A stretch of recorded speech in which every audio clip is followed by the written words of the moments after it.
Very important for me tonight.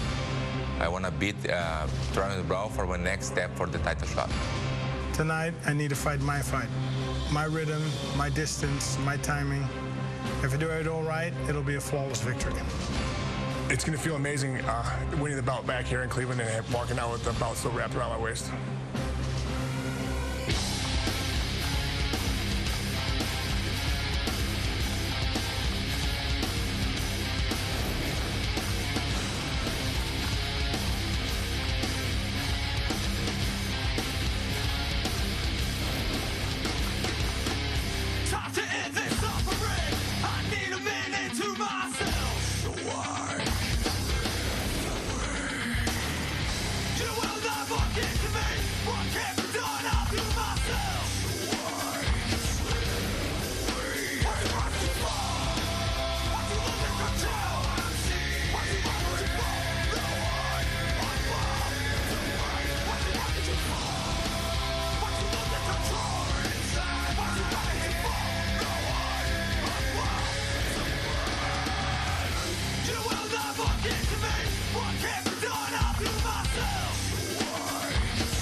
Saturday night on the banks of Lake Erie for the very first time, the Octagon is in Cleveland, Ohio, as we welcome you inside Quicken Loans Arena. This is UFC 203, Miocic versus Overeem.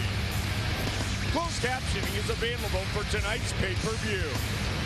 Tonight's SAP brought to you by UFCEspanol.com.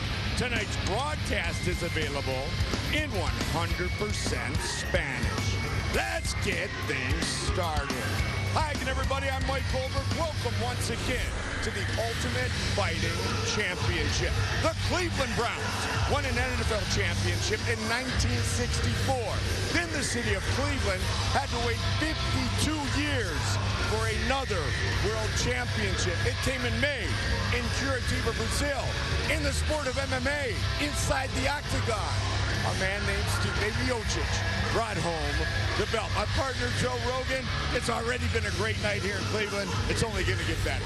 It certainly has been a great night, and tonight is the most important night in combat sports because it is to decide who is the baddest man on the planet Earth. And make no mistake about it, the heavyweight champion of the UFC is the baddest man on the planet Earth. Right now, it is Stipe Miocic, a powerful brawler with outstanding boxing and incredible athleticism. But he is taking on the most decorated striker in the history of the heavyweight division, the great Alistair Overeem, former K1 Grand Prix champion, former Dream heavyweight champion, former Strikeforce heavyweight champion, and a very, very experienced fighter. 57th professional MMA fight tonight for Alistair Overeem. You know, at the start of 2016, Joe, many were saying the greatest heavyweight of all time is Fabrício Werdum. Well, Stipe Miocic ruined that. Werdum back in the Octagon tonight. Werdum back in the Octagon tonight, and it's an amazing opportunity for him to get back in there and fight a tough guy in Travis Browne, but also a great opportunity for Travis Browne, who we have to remember knocked out Alistair Overeem. Travis Browne is a danger to anyone, as is Fabrício. Fabrício, who is perhaps the greatest heavyweight submission artist in the history of the sport, multiple-time world jiu-jitsu champion, and he's taking on a guy in Travis Hoppa Browne who is a long, tall, dangerous striker who comes into this fight incredibly motivated. We have a ton of experience that we just spoke of with those four men. Then we have the big question to be answered tonight.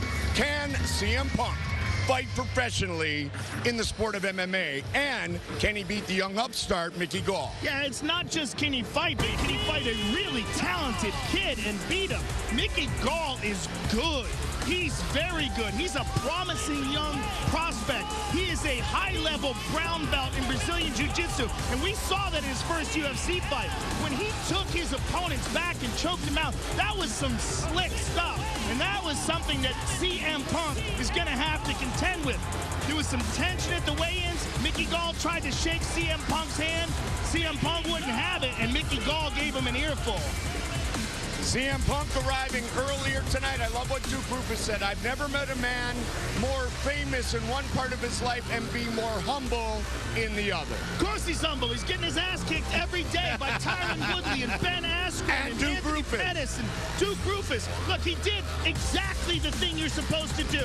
He went to one of the best camps in the world. He went to Rufus Sport in Milwaukee and trained with Duke Rufus, who's one of the best trainers in the world. He's with world-class fighters and world champions. So what he did was the right way to do it, and he waited 2 years to make his debut.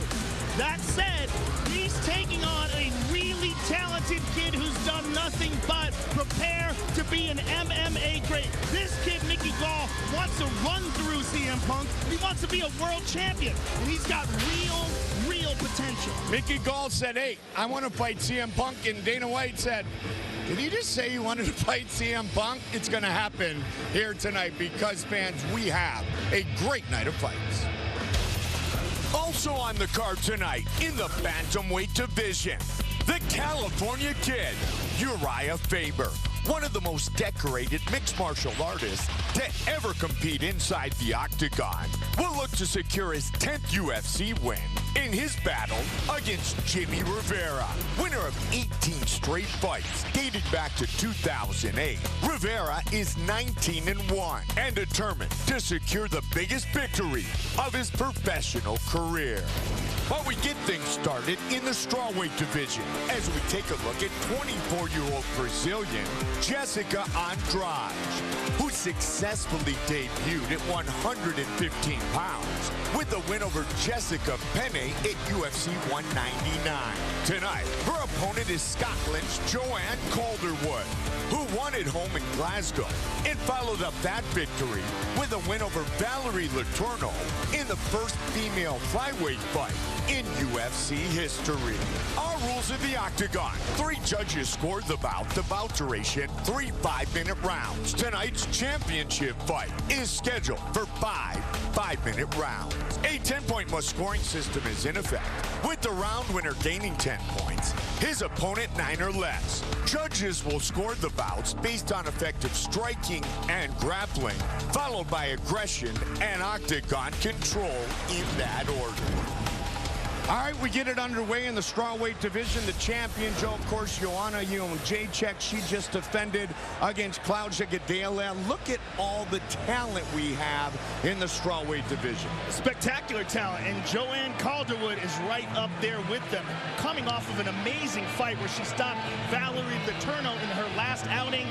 You have so much. At the top, of course, you've got the assassin, Joanne Jacek, Claudia Gadelha, who is outstanding, Carolina Kowalkiewicz. You have Carla Esparza, Rose Namajunas, Tisha Torres. And of course, Paige Van Zandt, who looked sensational in her last performance. You have some amazing talent in this strawweight division, and it's getting deeper and better all the time. How sick was that kick Paige Van Zandt turned in, and a great finish in her win over Beck Rawlings. Whether it was a change in scenery for Joanne Calderwood or a change in weight class for Jéssica Andrade, both strawweight contenders are showing their best form yet as they meet tonight here in Cleveland. Brazilian strawweights who have used past setbacks to fuel them in the octagon. Scotland's Joanne Calderwood and Brazil's Jéssica Andrade are in world-class form as they meet for the first time in the octagon tonight. Tonight I just need to go in there and give it my all and just enjoy every minute of it and yeah, keep the ball rolling and get the win. Bom, a Joanne pode esperar leão vindo para cima dela com muita força de vontade, muita garra, muita pressão, e eu vou dar meu máximo e ela me aguarde. A competitor on season 20 of The Ultimate Fighter. Joanne Calderwood is an exciting striker who bounced back from a 2015 loss to reel off consecutive wins over Courtney Casey and Valerie Latorno that have seen her look better than ever in a stacked weight class. I belong in the top of this strawweight division, and I'm a different fighter, and I belong at the top.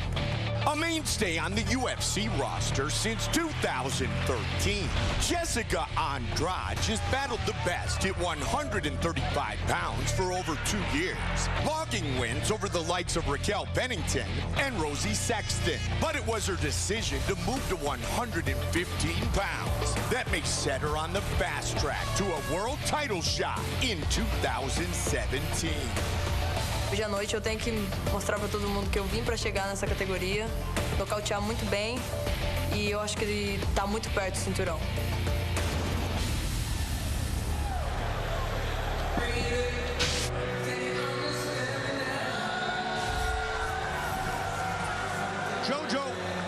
Joanne Calderwood, born in Irvine, Scotland, lives in Glasgow. In fact, she earned a victory over Courtney Casey back in July of 2015 at home.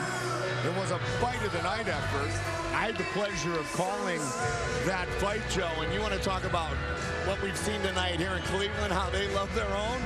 Man, the Scottish crowd was behind JoJo that night. Yeah, I could only imagine. I was very, very impressed with her in the Valerie Latorno fight. You see her there with Faraz Sahabi, getting ready for this fight. This is an important fight for her because she was fighting a woman in Jéssica Andrade who also looked sensational in her last fight, and a tank of a woman who's coming down from 135 pounds and looked incredibly strong in her last bout against Jessica Penne.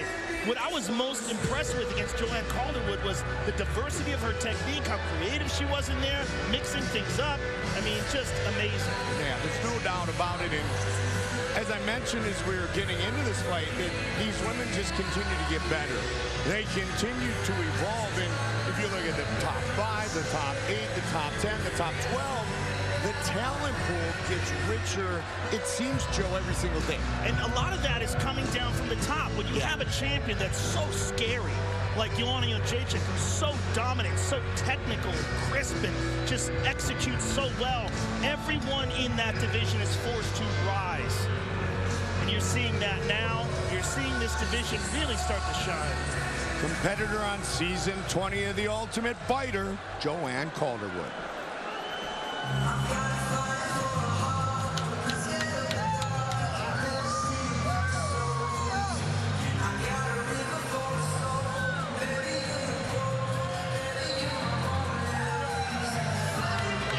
Just 24 years old, Jéssica Andrade made the move to 115 at the Forum in Los Angeles.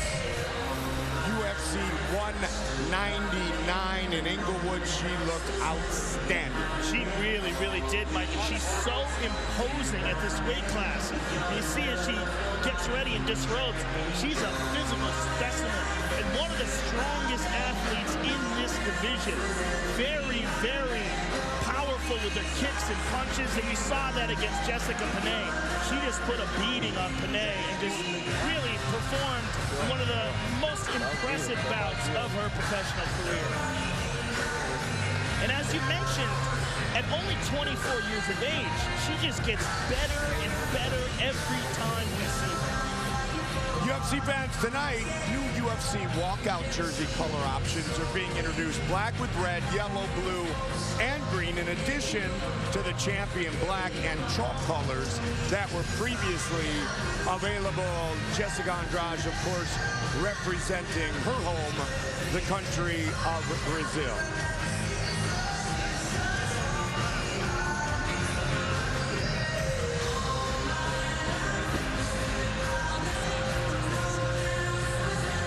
Jéssica Batistaca Andrade.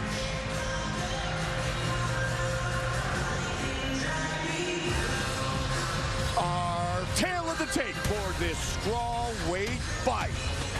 24-year-old Brazilian against the 30-year-old Scottish fighter who is 4 inches taller and will have the reach advantage to officially get the pay-per-view underway.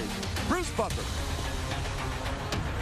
Ladies and gentlemen, we are live from the Quicken Loans Arena in Cleveland, Ohio for UFC 203, Miocic versus Overeem. And now, this fight is 3 rounds in the UFC strawweight division. Introducing first, fighting out of the blue corner, a Muay Thai kickboxer holding a professional record, 11 wins, 1 loss. She stands 5 feet 6 inches tall, weighing in at 116 pounds. Fighting out of Glasgow, Scotland, presenting the number 7 ranked strawweight contender in the world, Joanne Jojo Calderwood. And now introducing her opponent, fighting out of the red corner, a Muay Thai kickboxer holding a professional record, 14 wins, 5 losses. She stands 5 feet 2 inches tall, weighing in at 115 and 1/2 pounds. Fighting out of Rio de Janeiro, Brazil, presenting the number 6 ranked strawweight contender in the world, Jéssica Andrade. And when the action begins, our referee in charge, Jerry Poe. Jerry Poe, our referee, for our first fight here live on pay-per-view. And UFC fans, let your voice be heard. Tell us who you think is winning each fight by following at UFC on Twitter. All it takes is 1 click to vote on how you're scoring the fight. See all the results live throughout the night. Here we go, first fight. Joanne Calderwood in the blue, Jéssica Andrade in the yellow. Look for Calderwood to try to stay on the outside and utilize her reach advantage. Andrade, who is very, very physically strong and a very good striker, is most likely going to try to close the distance and bang it out on the inside. See her using that left hook to the body there, and there's a knee to the body. Good uppercut to the body there as well. Calderwood has very good boxing skills, great dedication, slick hands, and Andrade, her first 7 fights in the UFC at 135, and she fared very well, Joe. Well, she was very short for that weight class, but showed how strong she is. There's a cut on the left eye of Andrade. Not exactly sure where it came from, but early on in the fight for that big takedown by Andrade. Jéssica, the first Brazilian woman to fight in the UFC. Her first fight was in Seattle against Liz Carmouche back in 2013. You see that cut, Mike? Not exactly sure how bad it is. It's tough to tell. But Calderwood, oh, big takedown by Andrade. Just alluded to the power, and she showed it all. She's a tank. She really is, especially at 115. And here she is on top, inside control. Not a good way for Calderwood to start off this fight. Andrade, 6 wins by submission, 5 by knockout. Calderwood, Joe, is 11-1 in her pro career. Yeah, you can see that cut now. It appears to be a small cut in the corner of the eye of Andrade. She got a little hasty there trying to step over. She left her legs tangled up, and Calderwood is using that to get to full guard now. Nice adjustment by Jojo. Very good adjustment, and now she's trying to set up a triangle. Big slam.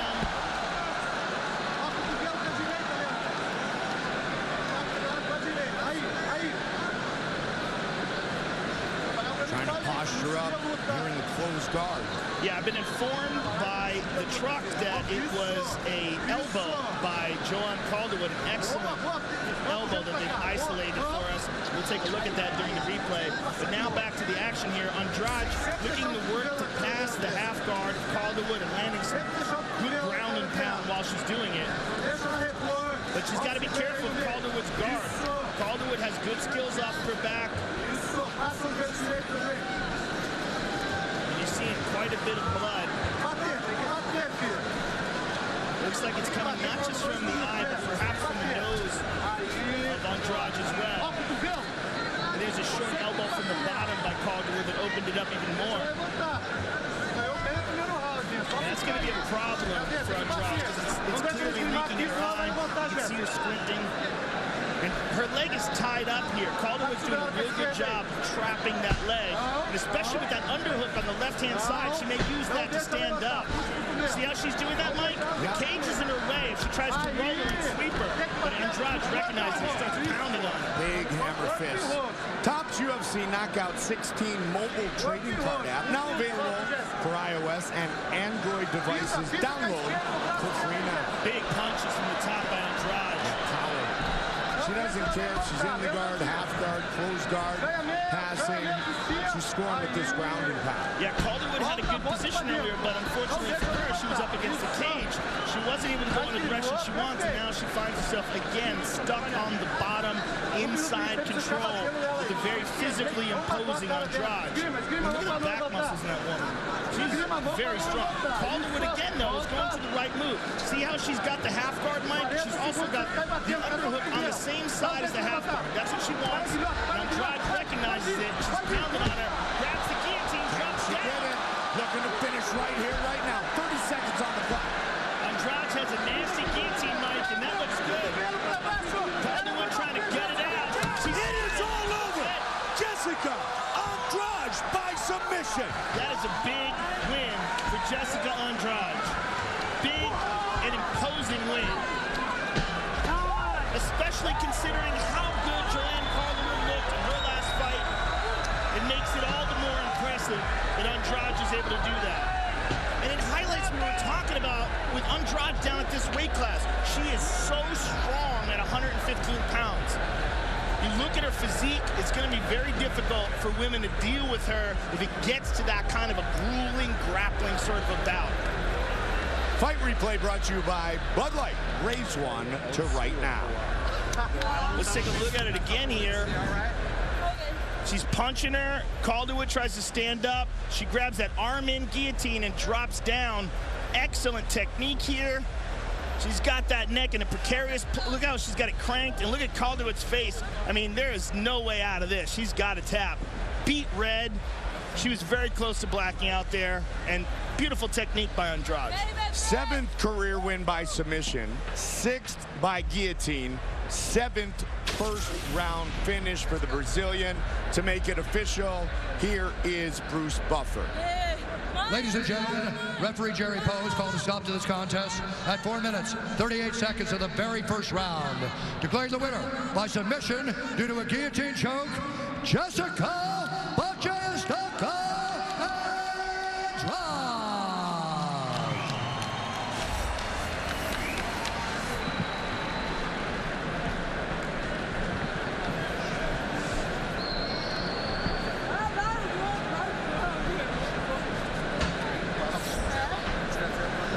All right, I'm here with the winner, Jéssica Andrade. Jéssica, this is 2 incredibly impressive victories at 115 pounds. What an amazing move it's been for you to drop down to this weight class. How happy are you with your performance here tonight? Tem 2 vitórias incríveis nessa nova categoria que você baixou. Como é que você está se sentindo e como é que você está sentindo o futuro da sua categoria, nessa sua categoria? Bom, primeiramente, obrigado a Deus. E essa vitória não é minha, é desse cara aqui, ó. Sem ele, eu não tava aqui hoje. Então essa vitória é do meu paizão, é ele que cuida de mim em todos os meus treinos. E, poxa, galera de Macaé, dia 17 eu tô aí no X-Force. Me esperem.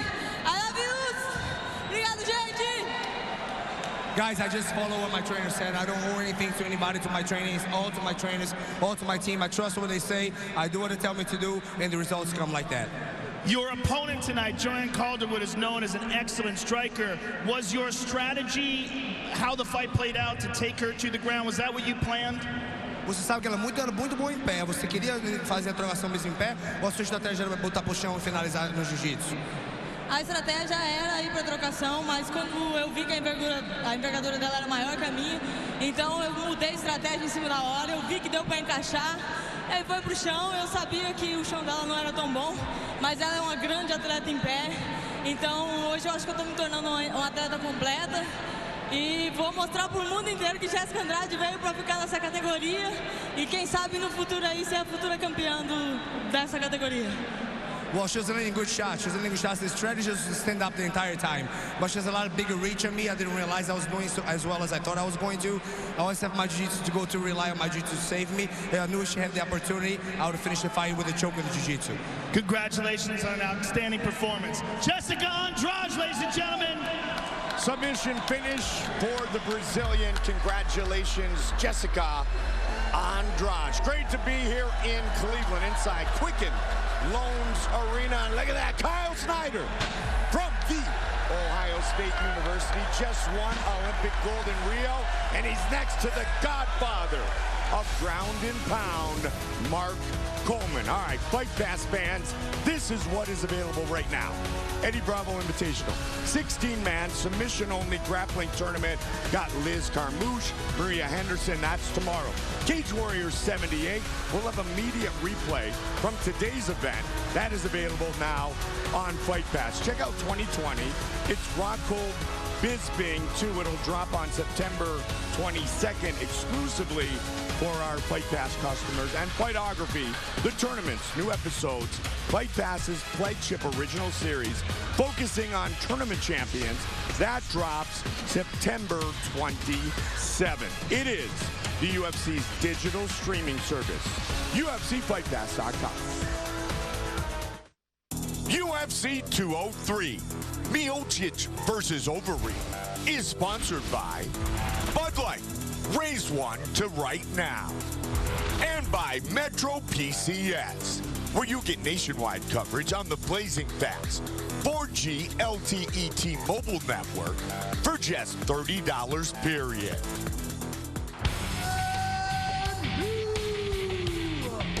As a champ, I do have a target on my back, and every fight I have in the heavyweight division is going to be hard.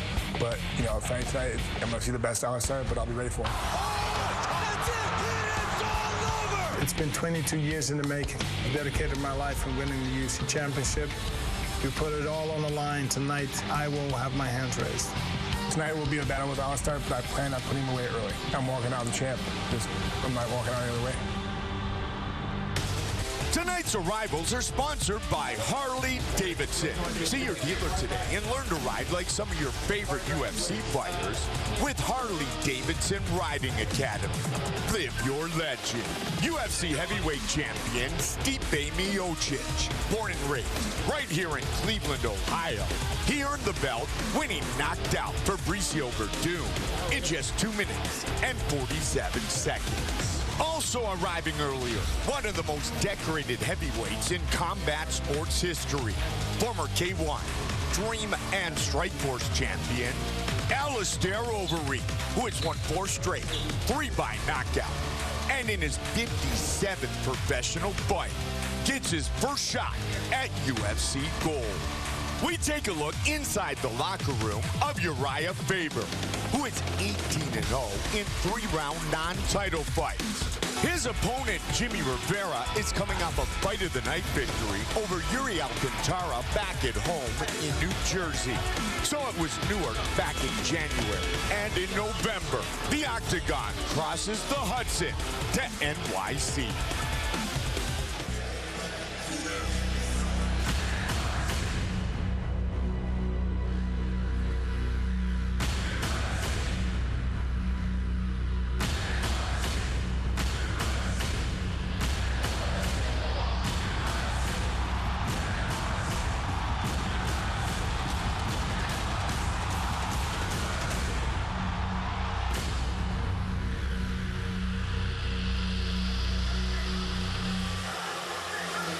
Tonight, we are inside the Q, Quicken Loans Arena. It opened in 1994.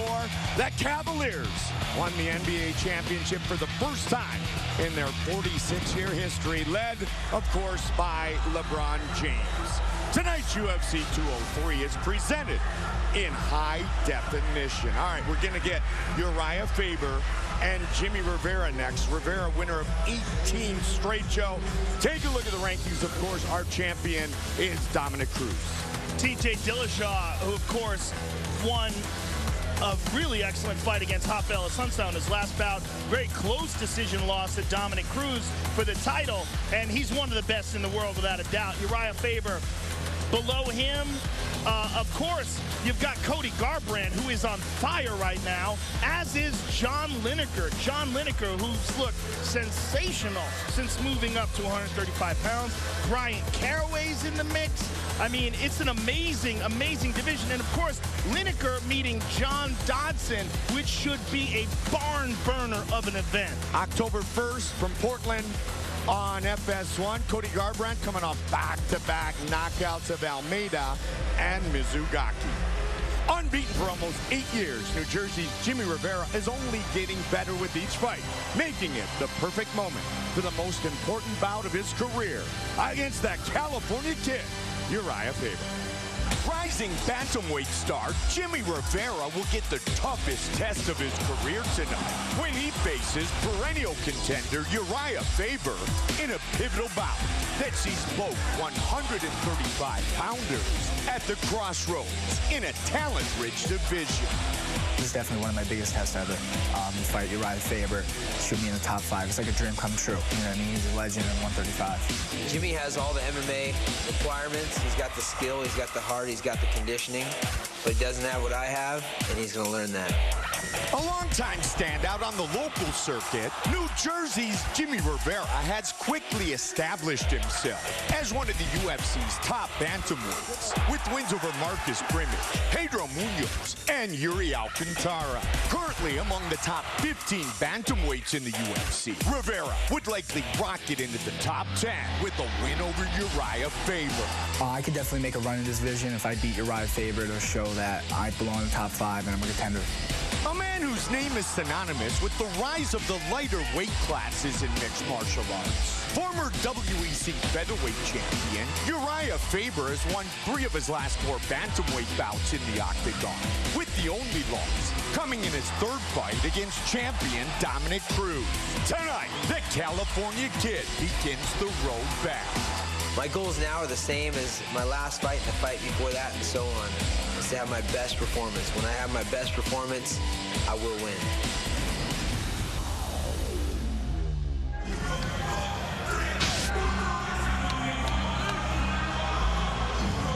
This is a real sleeper fight, Mike. Oh, yeah. It's a fight that not a lot of people are talking about, but I am looking forward to this very much.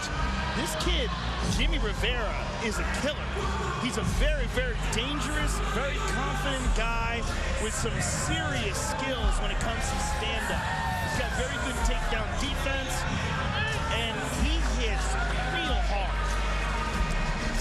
Jimmie Rivera, 18-fight winning streak dating back to 2008. He was defeated in his 2nd professional fight. He is 19-1, 3-0 in the UFC. Talking about fighting Urijah Faber, he used the word legend many times. He talked about Urijah being such an inspiration to him as he makes his way through a career as a professional mixed martial artist. Urijah, a decade older than him. He knows what is on the line tonight. He knows this is the biggest spotlight that has ever shined upon him as a professional fighter. And it's just for a young guy like this is an amazing opportunity to step in there and fight the #2 bantamweight in the world as far as the top contenders. I mean, it's just, you don't get any better of an opportunity other than a title shot, and he's not really in a position to get that. Whoa, getting beat up here. Tiger Schulman, like another father figure in his life. The twins work very well in Ramsey, New Jersey.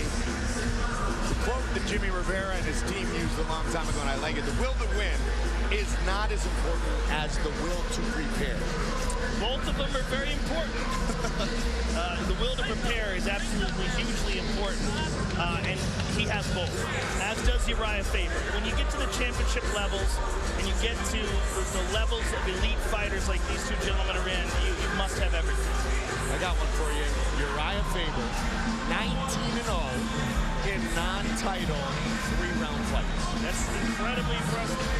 Urijah is as in his own words, a smidgen below the championship level. And he believes he still has the possibility, the capability to get to that. Very disappointing, coming up short in the Dominic Cruz fight, but you know, Dominic Cruz is on another level right now. That's just something that everybody has to realize, and the division will rise accordingly. Dominic took a long time off, beat TJ Dillashaw, but I believe he's far better now than he was then. And he proved it in the Urijah Faber fight, where he was just stellar. Jimmie El Terra Rivera looking to make it 19 straight by defeating the California Kid.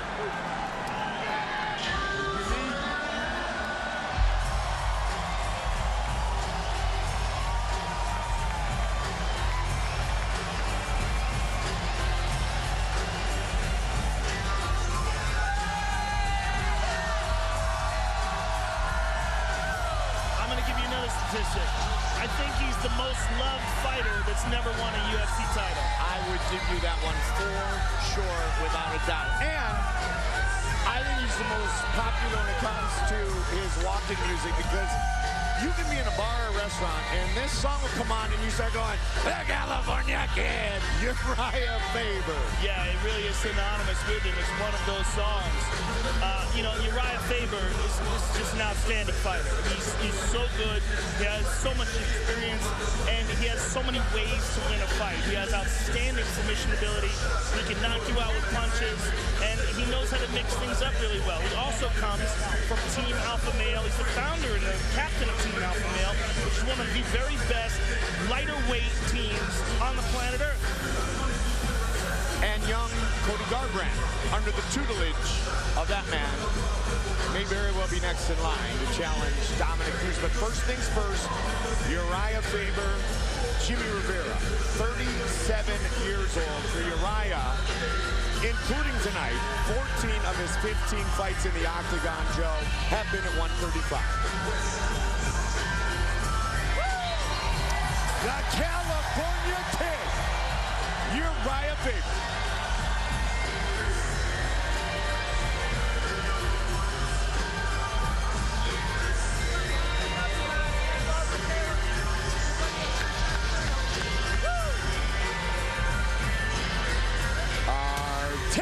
Tape for this bantamweight fight. Faber, 10 years the elder of Rivera. Urijah is 2 inches taller. Jimmie Rivera will have an 1.5 inch reach advantage. All right, let's get into the veteran boys of the octagon, Bruce Butler. Ladies and gentlemen, this fight is 3 rounds in the UFC bantamweight division. Introducing first, fighting out of the blue corner, a mixed martial artist holding a professional record, 19 wins, 1 loss. He stands 5 feet 4 inches tall, weighing in at 135 and 1/2 pounds. Fighting out of Ramsey, New Jersey, Jimmie El Terra Rivera. And now introducing his opponent, fighting out of the red corner, a mixed martial artist holding a professional record, 33 wins, 9 losses. He stands 5 feet 6 inches tall, weighing in at 136 pounds. Fighting out of Sacramento, California, presenting the former WEC featherweight champion and the #2 ranked bantamweight contender in the world, the California Kid, Urijah Faber. And when the action begins, our referee in charge, Gary Copeland.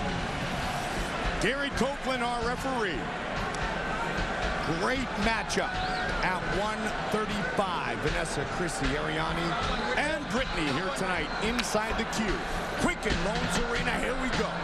Blue trunks for Rivera, white trunks for Faber. That trademark wide stance by Urijah. Opens up the inside leg kick. So much experience. And this is such a big test for young Jimmie Rivera. For sure. But Jimmie Rivera presents real danger. He throws with reckless abandon, and he's got some serious knockout power. And he landed a nice uppercut there. Been with the Schulman twins for many, many years. Rivera's uncle was a boxer. Oh, good inside kick by Rivera.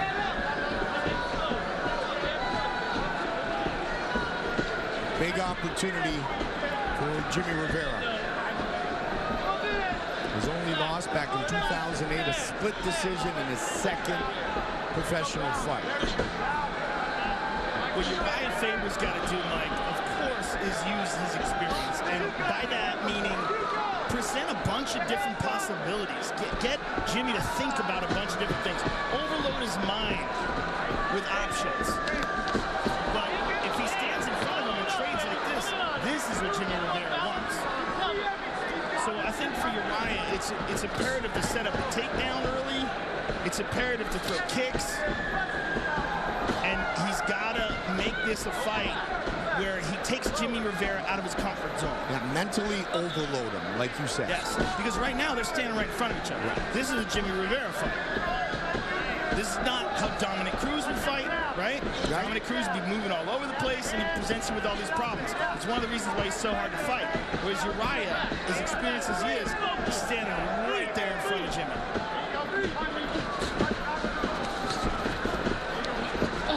They work in the clinch. And Urijah out of harm's way.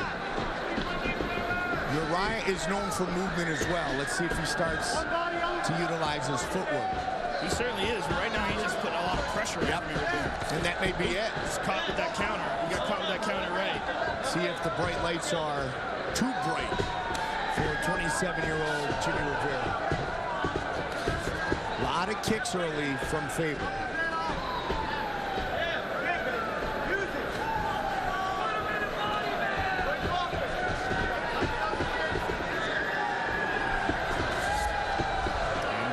Out of the way again. Rivera's just ready to explode. Urijah trying to find those openings, trying to expose whatever flaws in Jimmie's style that he can find.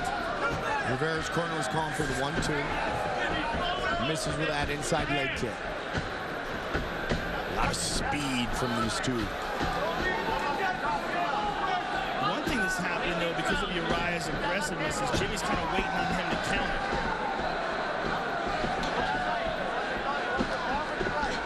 Urijah may start moving more once he recognizes that. He's putting that pressure on Jimmie here. Follow him around. A lot of feints here by Urijah as well. Perfect example right there. Yeah, he's trying to get a sense of the timing of Jimmie Rivera. There's a good right hand by Urijah, but a good counter left hook by Jimmie. Just over a minute on the clock. This fight scheduled for 3 5-minute rounds.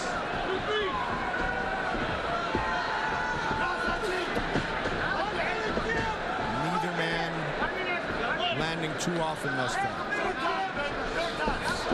Nice counter kick.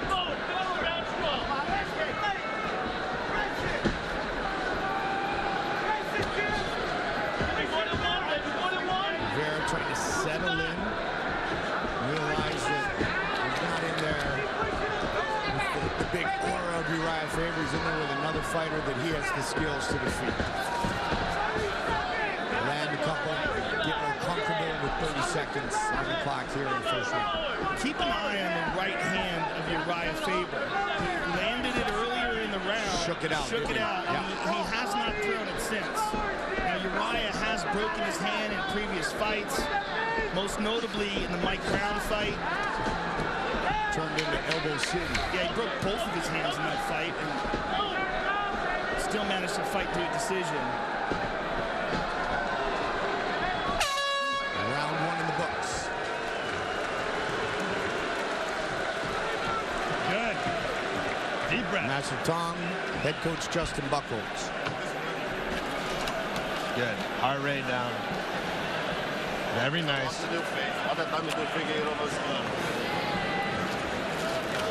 Fabio Prado. Good. Deep breath. Good work. You got to read on his power. He wants to just load up on your way in, so touch him. You're ready to pull and then counter his counter on the way in. You got your push kicks there too. He's standing right in front of you. touch a little bit with the legs this round. Yeah. He's got a lot of the steam out of his big shots, right? Make him miss, make him pay. Your single's there. You commit to that overhand, grab that single up. Stay back, no good. What? Stay back, no good. Forward, good. I'll step back. Very nice. Okay. Throw it a bunch of times till you hurt it. Okay. Okay? All right, let's go. Use your right hand, left hook. Right hand, left hook. Danny and Ronnie Shulman, the twins. One of their top fighters, Jimmie Rivera. Second round.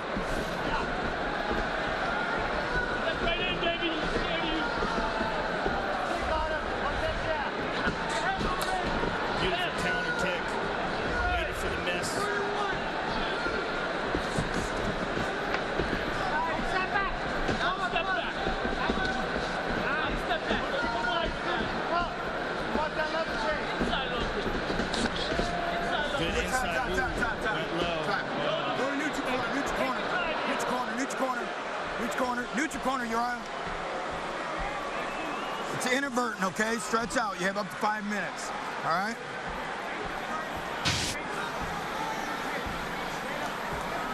Hey. Just a warning. He was in transition. Be careful. It is always prevalent. Everybody owes. Inadvertent. He's receiving a warning. A warning for inadvertent. They were in transition. Okay? Interesting. Be careful, okay, brother? Put Jimmie Rivera right in front of his corner. Jimmie, stretch it out. Get yourself stretched out good. All right, you sure? You sure? Okay, all right, hold tight.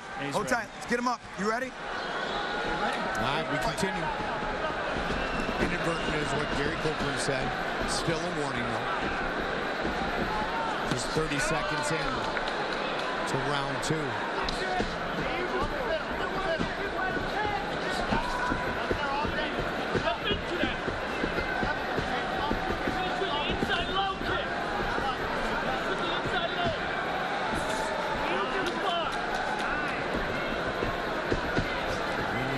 At the UFC career of Urijah Faber, 9 victories, setbacks to Cruz, Morale, Edgar Cruz. I mean, elite his entire life, as elite as they come. This is an interesting fight. I would almost like to see this fight in a 5-rounder, Mike, because I would like to see if Urijah could solve the riddle that is Jimmie Rivera, because he's a dangerous guy. Oh, he just got left hand. Yeah. I would like to see if he would fight a different style, knowing that it was a longer fight, and try to lead him into deep waters, because he's kind of got to engage this kid, because Jimmie's got very good endurance, and he can fight this kind of style for a long time. Oh, beautiful. Urijah, 19-0 in non-title 3-round fights, and yeah, he changes his stance. Yeah, his leg's very red. You can see it. He might have hurt his knee there. Nothing like what we called the Aldo Faber fight years ago. Yeah, I mean, nobody masks pain like Urijah does. He's just as tough as nails, and he just got caught with a right hand on the end of it. Almost caught him with that left hook. Rivera's corner. Take it to him. Take it back. Good right hand, but a good catch. A good kick, rather, but a good catch by Rivera. And then another hard kick. Uriah's limping. He's hiding it, but visibly. Yeah, that left leg's very unsteady. See if he switches his stance again. Just past the midway point. Yeah, he's almost standing square at times. Not sure which leg to put forward. Now the left leg is there. And there is, the redness is behind the knee, as you alluded to, Joe. Yeah, it was such a hard shot, like right on the knee area. There could be some damage to the knee. But again, Uriah's going to mask it as well as humanly possible. But there's just no way that didn't work. I mean, that was a powerful leg kick. And there's another one. He's hurt. That dude has been leg kicked as much as any person ever in the history of MMA. Turns the corner, ducks under. But he's still got that left leg forward. And he also still is being very Very hesitant with that right hand. Now Urijah pushes forward.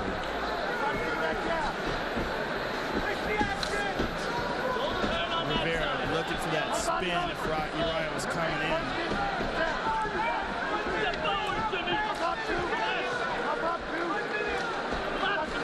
Not a lot of movement, as you alluded to earlier, Joanne. Standing in front of each other, looking to score. I mean, there's like some feints and movement back and forth by Urijah, but, you know, this is like the type of fight that Jimmie Rivera likes to fight. Guy standing right in front of him. Another nice inside leg kick. Yeah, it's not a TJ Dillashaw, Dominic Cruz, move around all the time. Another hard kick. Type performance from either of them. Yeah, and that's the kind of fight you have to fight with a tank like Rivera. Yes. In my opinion. I mean, I think it's not Urijah's style, though. And I kind of understand why he's fighting this way. This is what he does. He pressures guys, he breaks them, but he's getting lit up with those leg kicks. He got hurt again with that one. Final seconds of round number 2. Nice spin. You see the right hand finally, but he got caught with a left hook. Good round 2 for Jimmie Rivera. Very good round 2.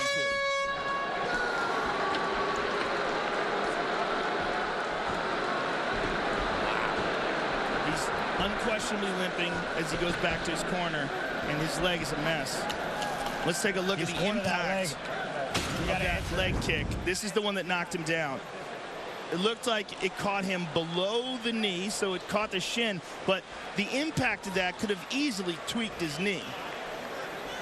And there's another one. That one kind of just caught him with the foot, but it was at the same spot. Totally over, rolled through the single legs there, too. When you connect to him in the clinch, dude, dominant in there. You're punching on the brakes, get good head position, get an underhook, get an overhook. Let's make him grapple this round, start wearing him out. What are you doing? You southpaw now. You southpaw. We'll keep it going right hand. Good. And come up with that teep to the face. When he changes Let's level, go. Wake up, baby. Let's go. The unauthorized reproduction or distribution of this copyrighted work is illegal and punishable under law. Mike over Joe Rogan, UFC 203, Miocic versus Overeem. Keep an eye on that left leg, rather. When he got up at the round, he lifted that knee up high in the air, almost kind of to shake it out. Big swing and a miss. Oh, you might have heard him with that, Mike.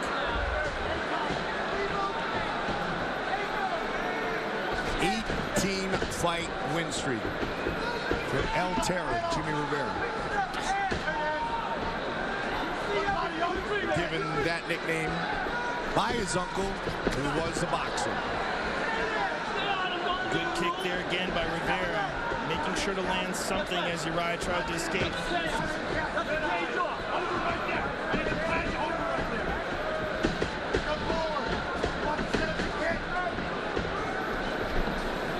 Faber, the most decorated champion in WEC history. 5 title defenses. But the kicks of Rivera, the story. That one, Urijah caught. He caught it, but it landed as well. And he got hurt, and then he got tagged there with a left hook. Beautiful shot there by Rivera. Yeah, Rivera changed his timing there, Joe. Yeah, not enough going on here for Urijah Faber. He should be in desperation mode here, Mike. And I don't know what the solution is. Perhaps it's to get a takedown. I mean, that might be his best option. Urijah, of course, is an excellent submission artist. And that's something we don't... Oh, beautiful kick by Rivera. He's just doing such a great job of lighting those legs up. And he's got a 2-to-1 advantage in total strikes. Landed thus far, and pretty much thrown. Again, beautiful inside leg kick by Rivera.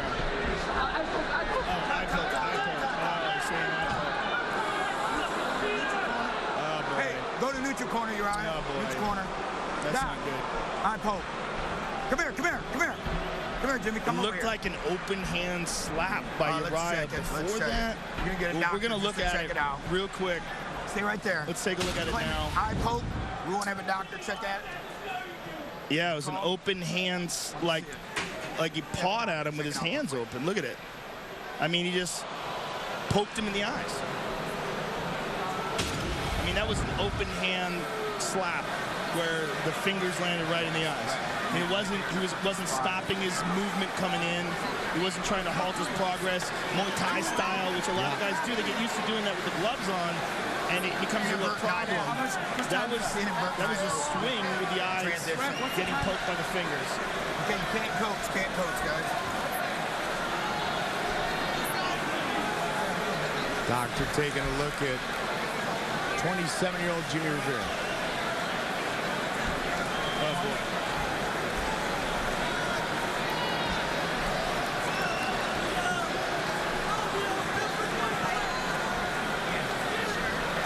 Doesn't look too bad, but I mean, he's the only one that knows how bad it is, really.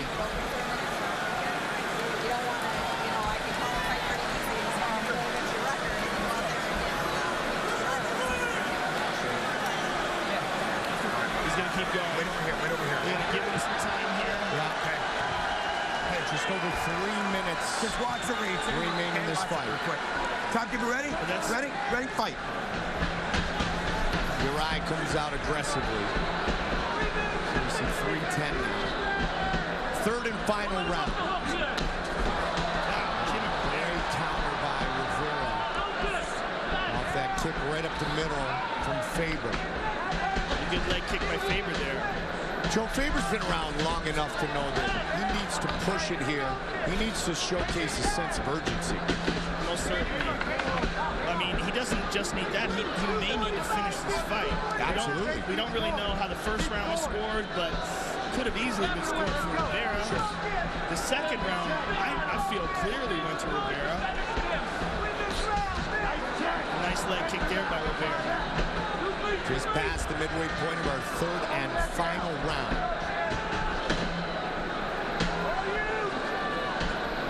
Watch the reach, Urijah. 4 of the 5 UFC losses for Faber have been 5-round fights that meet the distance. Nice use of that front leg kick by New Jersey's own. 2 minutes. Rivera is so dangerous because you get close to him, he's just ready to explode on you. And it's just such a risky endeavor getting that close. Good right hand by Urijah there.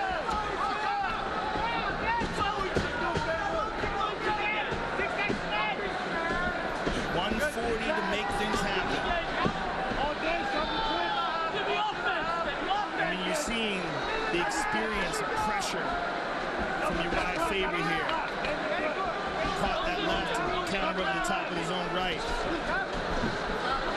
Urijah was clenched. Wow, Jimmie just shook him off. Jimmie's got to get back to that leg kick.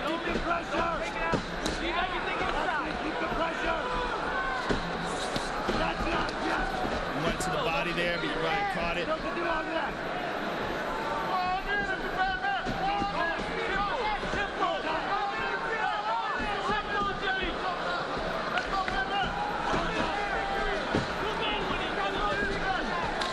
Another hard leg kick. Less than a minute, Jimmie.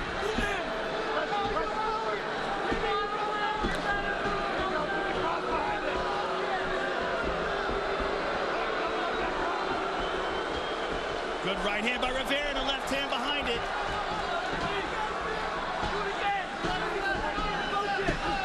Under 30 seconds on the clock.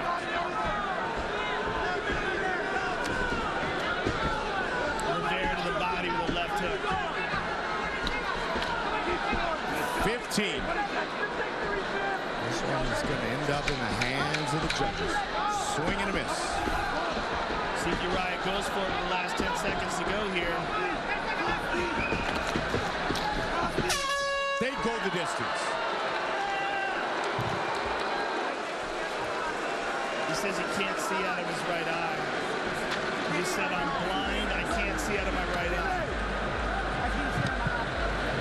Fight replay brought to you by Bud Light. Raise one to right now. There was that hard leg kick that tipped Urijah over. Here's another one by Rivera. There's another one, just right below the knee there. And there's a nice exchange and a left hook to end it.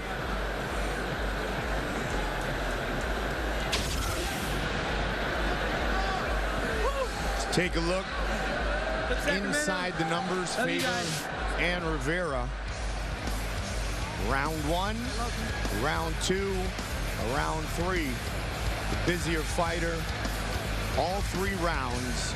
Jimmie El Terra Rivera. We're going to make it 19 straight and earn the biggest victory of his professional career.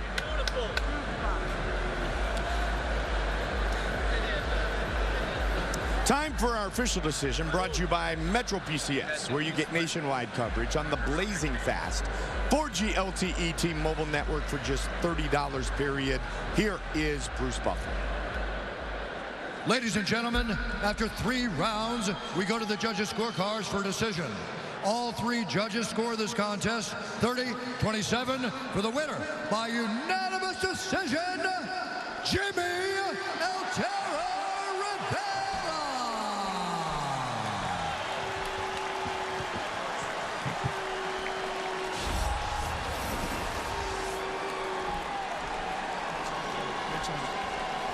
I'm here with the winner, Jimmie Rivera, the winner of the biggest fight of his professional career.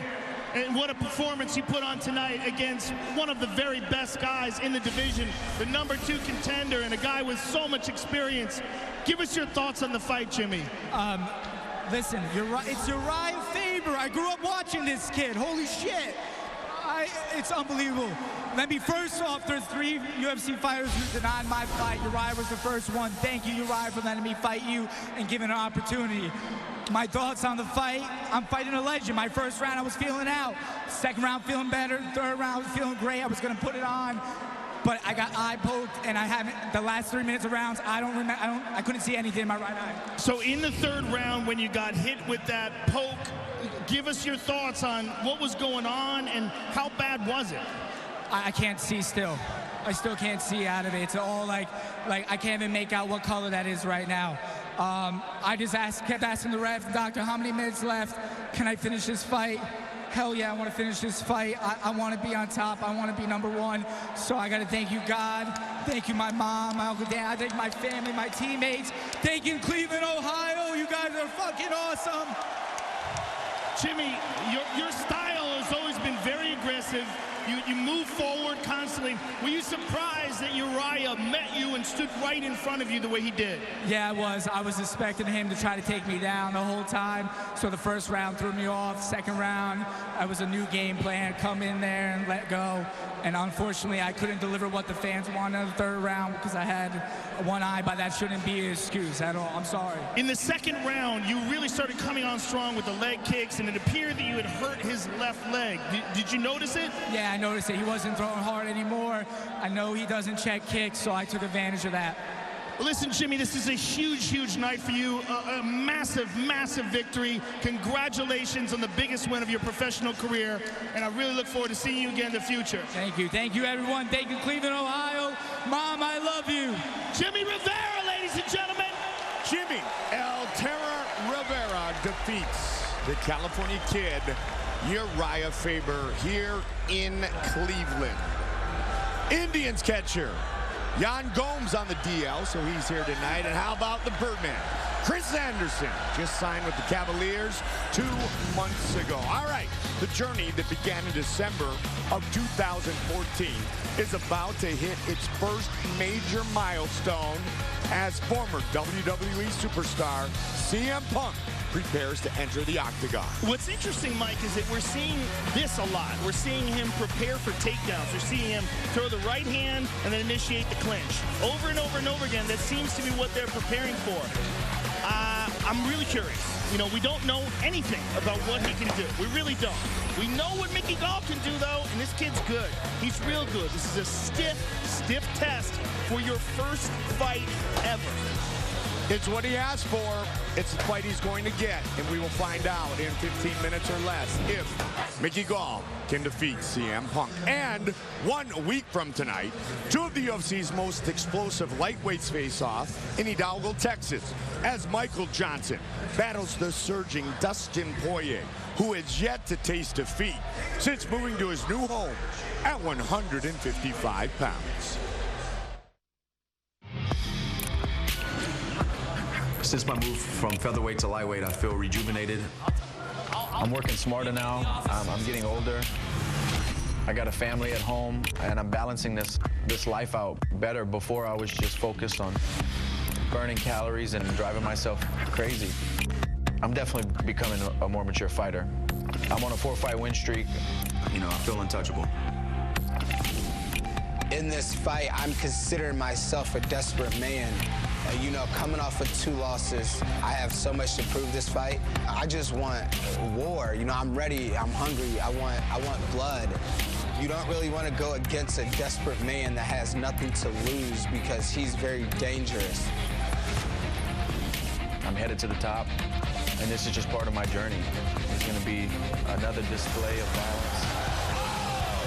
Poirier pouring it on. That'll do it. We have got a new lightweight contender, Dustin Poirier.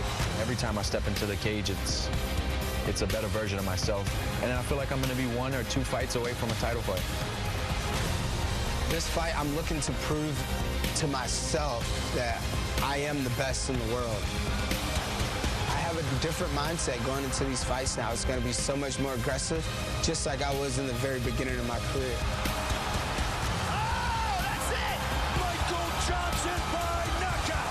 You know, I don't go home to love and family like he does. You know, I go to the gym, I go home, I'm thinking about Dustin Poirier. The night of that fight, there's going to be violence. I'm trying to put food on the table for my family and to earn my title shot. Michael Johnson is trying to steal it from me, and I'm not going to have it.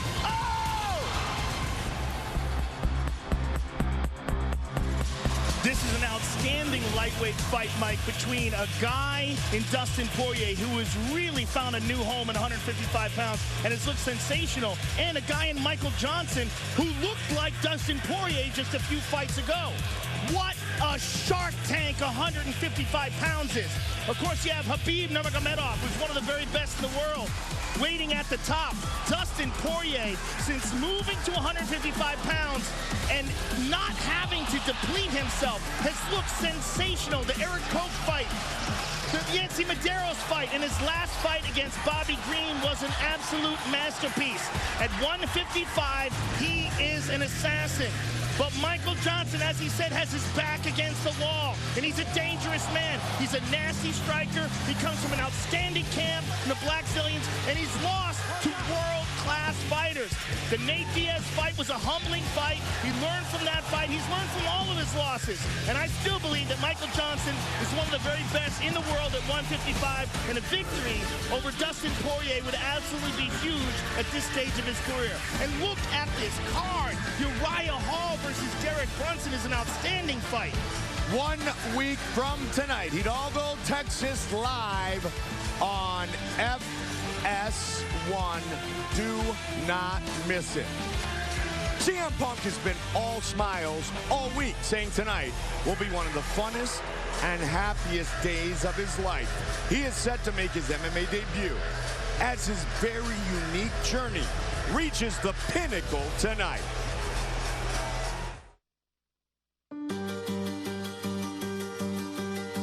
I think my story is interesting because I left behind this career and this entire world that other people would probably kill to have. If you are a fan of professional wrestling, you know this man, but your wrestling days are over. You have decided to enter the octagon and fight mixed martial arts professionally. This is something that I've thought about for a very long time and haven't been able to do. So once the opportunity presented itself, I would have been a fool to say no. This would be the first time CM Punk ever fights in his life. He had no amateur fights, no amateur karate matches, no amateur jiu-jitsu matches. This is what's crazy about it. There was a lot of negativity, you know. Why is he doing this? Oh, he can't do this. He shouldn't be able to do this, things like that. Every time somebody wave a finger in my face and say, you can't do that, you know, I prove people wrong. I live to do that. I'm in a unique spot. I have a great fight, a fight that a lot of people, I'm sure, are envious. A fight that a lot of people wanted. I'm gonna get to beat up a superstar and, you know, kind of make my name off this fight in my second pro fight. Oh, early knockdown for Mickey Gall. Could be it right here. That's it. Mickey Gall submits Mike Jackson inside of a minute. I want to be fed. I'm hungry. Feed me CM Punk, please. He's fought tomato cans, and he thinks that makes him a pro. And that's cool. I want him to be confident because I think he's just going to completely think he's going to walk all over me, and you know he'll wake up and realize he was wrong. He made himself a superstar in his field. I respect the greatness, but with that being said, there's nothing that's going to stop me from ripping him apart. You know, I'm going out there, I'm going to lay it all out on the line. You know, the spotlight's on, and I'm going to shine. I respect everybody who's ever stepped foot in the cage, and before I'm done here, everybody will respect me as well.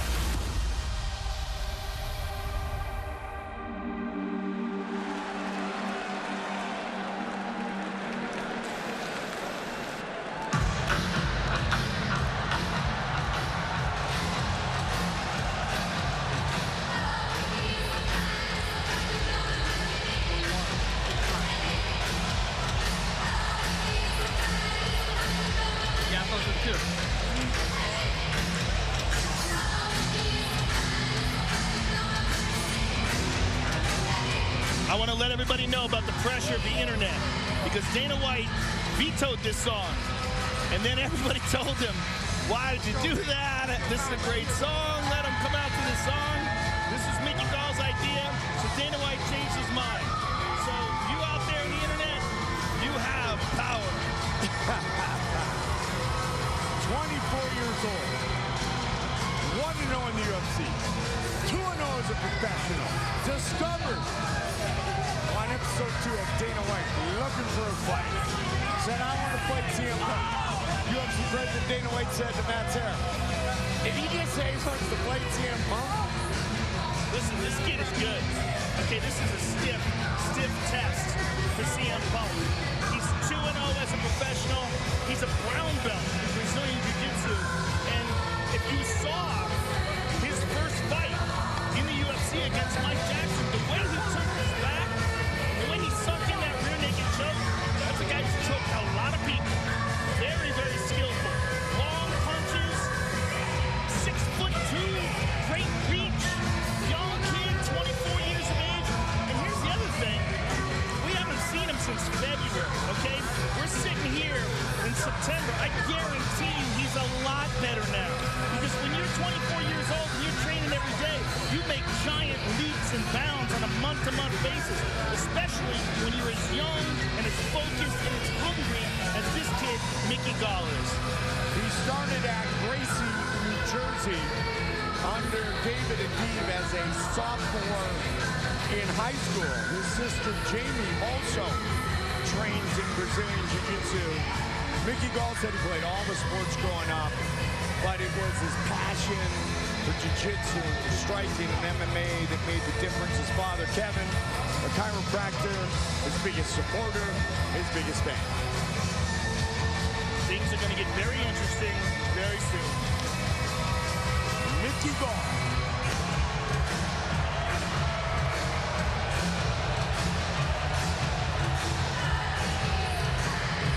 They seem to like the song. I love this song. I do too. I've always loved this song. I'm with you right there, Mike. I just never thought anybody come out to it. That's a good point. If they did, I thought it'd be a chick.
net. Yeah.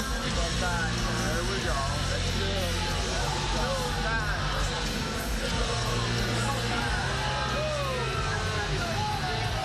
CM Punk. He's already a superstar. He said, I left behind a career and an entire world others would kill to have. I'm so confused right now. I mean, really, I don't know how to think about this. I really have no idea what this guy's capable of. I admire that he's taking his chance. I admire his choice. I think it was an incredibly wise choice to train where he trained. But that man, Duke Rufus, well, I think it's one of the very best coaches in the world. Kyle Kushner, another outstanding coach, training on a daily basis with guys like Ben Askren, with guys like Tyron Woodley, Anthony Pettis, Sergio Pettis, a bunch of assassins down there in Milwaukee. So he did everything right. But to take a fight in the UFC as the first time you ever compete ever in a combat sport is just so crazy. And to do it at 37 years of age when you're already famous, this guy has balls. He said it's about proving something to himself, showing others that you can chase your dreams. Duke Rufus said his work ethic is incredible along with his hard-nosed mindset. Getting better all the time. He did a session today in the Octagon. Came here 5 hours early, Joe. Did a session with Tyron Woodley, the chosen one, the champion. It's going to be interesting to see how he reacts to the nerves and the pressure. But right now, he looks pretty calm. Born and raised in Chicago, made it a very easy choice to work under the tutelage of the multiple-time world kickboxing champion, Duke Rufus. Punk has trained in Kempo Karate, and he has trained his jiu-jitsu with Henry Gracie. They love him here in Cleveland. They love him around the world. CM Punk.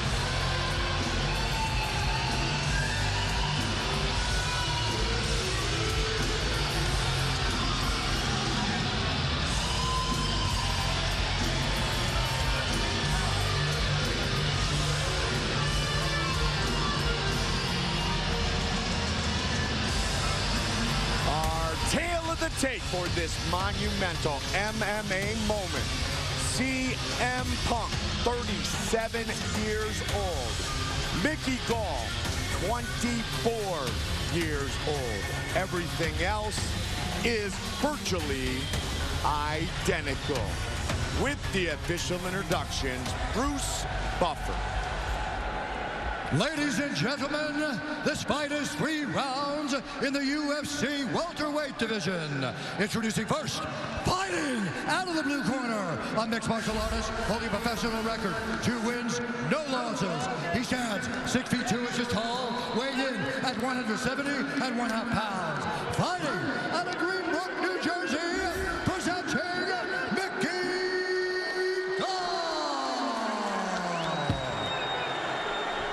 And now, introducing a mixed martial artist who tonight is making his octagon debut. Standing 6 feet 1 inch tall, weighing in at 170 pounds.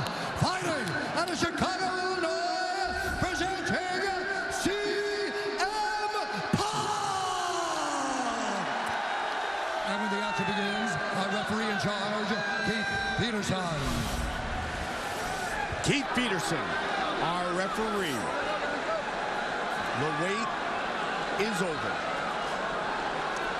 UFC fans have been voting all night by following at UFC on Twitter. Continue to do so. All it takes is one click to vote and score the fight. Here we go! Mickey Gall shoots the double immediately and has CM Punk on his back. In full guard. Punk came storming out. Mickey Gall takes him down with some big shots from the top right away. Posturing up and throwing down. CM Punk's in a lot of trouble right away, Mike. Yep. He's eating some big shots. Big elbow by Gall. Gall's trying to pass the guard. Gonna step over that He stepped over it, moved right into side control like butter. Not good for CM Punk. A lot worse than not good. This is horrific. He's trying to escape. He's trying to use his feet. You're really not supposed to be able to use your feet the way he's doing. See how he's digging his feet into the cage? You saw Keith Peterson make that adjustment. Keith made the adjustment, but Mickey Gall's on top of him. This is a legit brown belt, and he's on top of a white belt. Usually when that happens, someone's getting strangled. Look at that pass, right to mounts. Look at that beautiful transition to the back. Gall looking to choke him out right here. CM Punk is getting mauled. And this is what happens when a brown belt rolls with a white belt. I mean, this is just what happens, especially when you're a kid as good and as focused as Mickey Gall is. It's got him flattened out. Now CM Punk is holding on to the gloves of Mickey Gall, trying to get, he got it free, and now Punk's in a lot of trouble. He's getting bombed up here. Mickey's just looking to open up the possibility for getting that choke in. Punk trying to lock it down, try to get out of trouble. Mickey's got him flattened out here. Punk's in deep trouble. He might be out. Himself. Man, he took some heavy shots there, heavy shots. And more here. Can he weather the storm? Can he avoid getting submitted here? Well, one of the things that his teammates have said about him is this guy does not quit.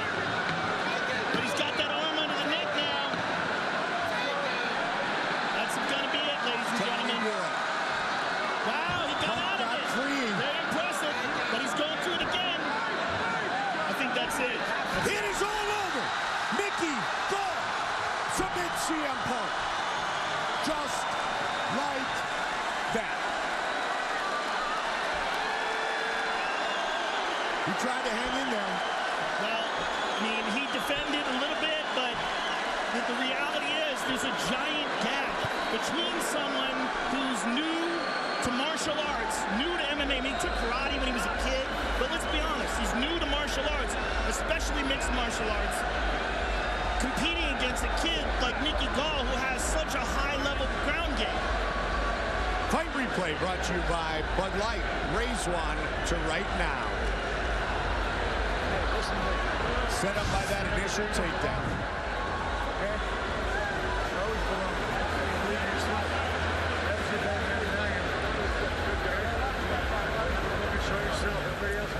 Yeah, and here you see, I'm sorry I'm not talking right now because CM Punk is giving a speech to Mickey Gall, and I want to know what he said to him, but he's being very gracious, and he's walking around raising Mickey Gall's hand. Excellent sportsmanship by CM Punk. And right now, they're about to read the decision, so I'm going to get into the octagon, but just a mauling by Mickey Gall. And the tap by CM Punk. Legit Brazilian Jiu-Jitsu skills showcased quite quickly against CM Punk. 24-year-old Mickey Gall wins again by submission. 3-0 as a pro, 2-0 inside the octagon.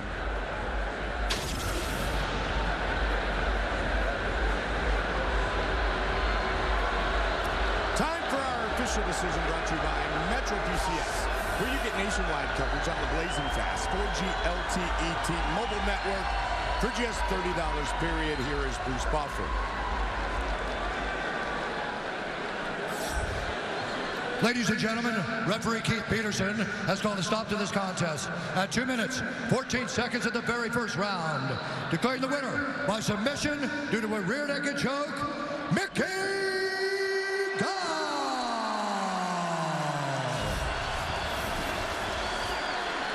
I'm here with the winner, Mickey Gall. Mickey, what has this whole experience been like for you? Because there's so many eyes on CM Punk. There's so many people that want to know how he would do here tonight. What was this like for you? It's been crazy. It's been fun. It's a great opportunity. I mean, you know, like, I see a lot of, like, hate for this guy online. And just a lot of people, not just in the MMA community, but as a people, I think we all hate too much, man. Fuck the hate. We need to love each other. We're all gonna be dead in 100 years. Let's love each other, man. Fuck the hate. That's a great attitude, sir. Now, I admire that CM Punk was willing to take this chance. I admire the fact that he wanted to fight in the UFC, that he chose Duke Rufus as a trainer, that he did all the right things. But were you in any way insulted that a guy with no martial arts experience could take 2 years and compete against a guy like you, who's a brown belt in jiu-jitsu, who has a mixed martial arts professional record, undefeated? How did that feel to you? I mean, I can understand why people would feel that way. Not me. I'd be a jerk to be like spit at the opportunity. You know what I mean? It was a great opportunity for me. With that said, this might sound like a gimmicky fight, but I'm no gimmick, man. I'm for real. I'm not going fucking anywhere. Well, no one believes you're a gimmick. Certainly no one who's paying attention. But this certainly wasn't the kind of test that a young guy like you wants in your career, other than the fact to make an exhibition out of it, which is what you did tonight.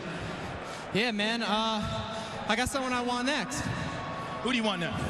Fight everyone wants to see, man. I want Super Sage Northcutt. I think that boy's corny. I want to punch his spikes out of his hair. I would love to see that. Hey, they say we're Dana White looking for a fight, young guns. Let us bang out. They say guys like us might get protection. Fuck that. I want war. Mickey Gall, ladies and gentlemen. I like it. Mickey Gall's all kinds of fired up. Listen, man, I admire what you did. You're a brave man. You took a crazy chance, and everybody should respect that. That said, what a giant leap that you just attempted to come in here with no martial arts experience and to take 2 years of training and to fight against a young, tough kid like that. You definitely chose the hard road, sir. Yeah, you know, in life, you go big or you go home. I just like to take challenges. This was a hell of a mountain to try to climb, and I didn't get to the summit today, but that doesn't mean I'm going to give up. That doesn't mean I'm going to stop. I appreciate all the support from everybody. Obviously, Mickey's a hell of a fighter. I will be back, believe it or not. This was the most fun I've ever had in my life. Second best night of my life, besides marrying my wife, obviously. I know there's a lot of doubters, but listen, life's about, you know, falling down and getting up. It doesn't matter how many times you get knocked down, it's about getting back up. So if there's any kid out there that's told by a parent or a coach or a teacher or somebody that they look up to, somebody that's supposed to push them and believe in them, and they're told no, don't listen to them. Believe in yourself. Sometimes the outcome isn't always what you desire it to be. But the true failure in life is not trying at all.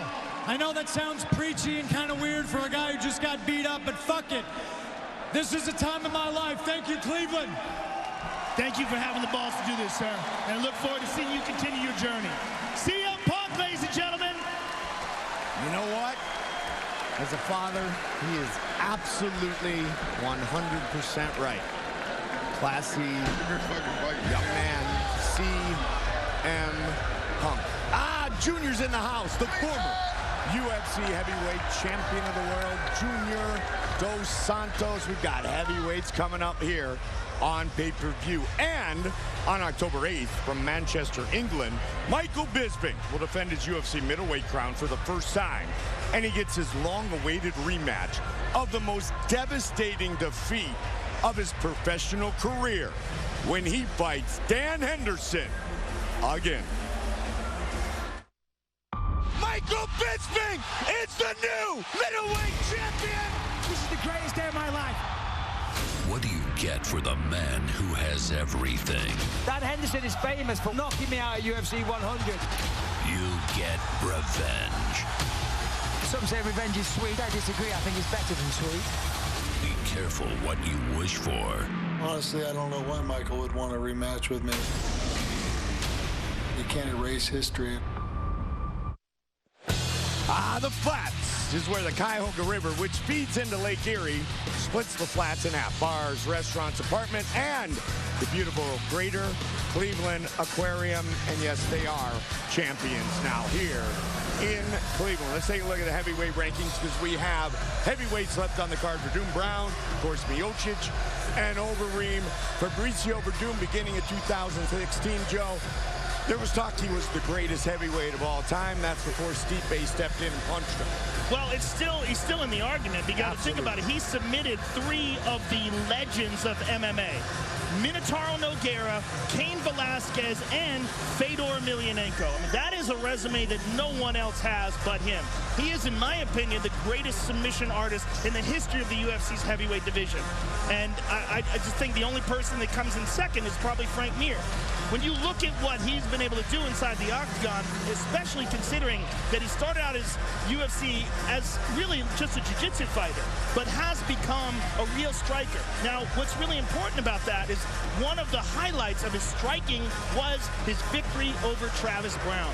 And we're going to get a chance to see Travis Browne attempt to avenge that victory, because that was very shocking to a lot of people. Travis swarmed all over Fabrício Werdum, but Fabrício recovered and went on to outstrike Travis Browne, which was quite shocking and really showed his metamorphosis and an evolution as a mixed martial arts fighter. Well, Joe, it was UFC 188, Mexico City, where Werdum submitted Cain Velasquez to become just the 3rd Brazilian UFC heavyweight champion. His first title defense would come at UFC 198 in Curitiba, Brazil. But instead of victory and triumph at home, it all vanished away in front of 45,000 Brazilian fans. Fabrício aggressively attacking. Oh, and he got caught. That's it. And it's all over. Fabrício Werdum is coming into this fight devastated, losing his title by a first-round knockout to Stipe Miocic in Brazil. The memory of that haunts Fabrício, and he has to get through Travis Browne in order to establish some momentum that will take him back to another shot at the UFC heavyweight title. This time is very important, you know. I lose my belt, I want to fight again for the title shot. For sure, the big goal now is Travis Browne. I want to beat him for the next step. Letting past anybody in this heavyweight division is a mistake. It takes one shot. Not everybody gets a chance to redeem themselves. I have a loss to the guy from 2 years back, and it's not something that sits well with me. I want that fight back. Fabrício Werdum versus Travis Browne is a very important and very interesting fight. Anything can happen. Travis Browne has done it! I'm so motivated right now, coming off my last loss, the way I lost in the first round. The disappointment that I've carried with me since. It's like I got angry at myself, and this is the way I get to go take it out. Ooh, exactly. On Werdum. A lot of fans say, hey, Werdum, for me, my favorite fight is when we beat Travis Browne. Fabrício Werdum, and he hurt him! He hurt him with that right hand and a left! I know him for a long time, and I know he's a very dangerous guy. I think I have a little bit advantage for him, because I beat him one time. I know his game. I feel like I've jumped leaps and bounds from when we fought the first time.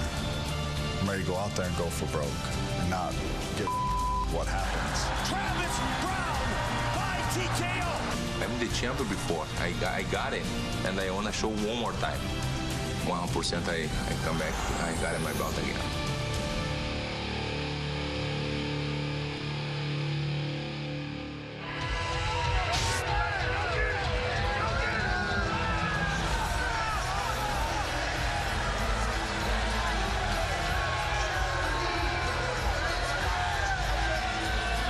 Travis Papa Browne. The first fight was April 2014. It was a 5-round main event, 875 days ago. Werdum won the fight, 50-45, 50-45, 49-46. Joe Travis left with a broken hand, a broken foot, injured ribs, and pretty devastated. He certainly was, and he was on a track towards a title shot before that fight, and since then he's had some pretty significant setbacks, but has not lost confidence, nor has he lost the direction. One of the important factors in that first fight was that he had Fabrício hurt in that first round, and that is very likely where he broke his hands. You know, it's hard to pinpoint it, but it was a moment of success in a fight where he ultimately lost. Travis Browne steps into our Metro PCS prep point. Metro PCS, where you get nationwide coverage on the blazing fast 4G LTE T-Mobile network for just $30, period. Yeah, Jill, that first fight was winner gets a shot at the title against Cain Velasquez. Werdum was the winner, and he took full advantage of that opportunity. Look, Travis Browne is capable of knocking out anyone, including Alistair Overeem, who's fighting for the title tonight. Remember that fight, because that's a fight where we learned about Travis's heart. He got hurt badly by Overeem. Overeem was battering him up against the cage. He got up and front kicked him in the face and knocked him out. Stopped him with hammer fists after that.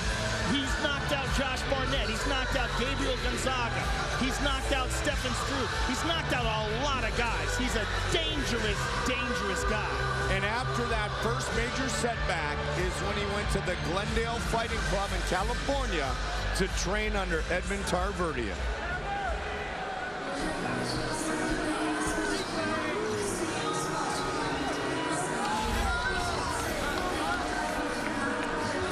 Plain and simple, Fabrício Werdum was beaten by Stipe Miocic. He said, get me back in the octagon as soon as possible. Originally, he was to fight Ben Rothwell. Werdum feels strongly that if he wins this fight, he's right back in that #1 spot. An opportunity to get his belt back immediately. And I want to tell you this, Joe, because something Werdum said, which could apply to our main event. He said that he lost focus on fight night in Brazil. He got all caught up in Curitiba, the event, the 45,000. We won't get too much into Stipe now, but Overeem has kind of said that about Miocic here in Cleveland. But Fabrício admitted that he kind of got caught up in things fighting in Brazil with such a great fanfare. Well, he certainly did. I mean, it was a gigantic event. There was so much love for him and so much pressure. But it doesn't mean, obviously, that Stipe is going to fight like that. What's really interesting and really needs to be considered was the fact that Fabrício Werdum got flatlined in May. That was 4 months ago, almost to the day. And that is not that much time when you consider how devastating a knockout loss that was. Our tale of the tape for this, our co-main event of the evening. 39-year-old Fabrício Werdum against 34-year-old Travis Browne, who is 3 inches taller and will have a 2-inch reach advantage. With the official introductions, Bruce Buffer. Ladies and gentlemen, this is the co-main event of the evening.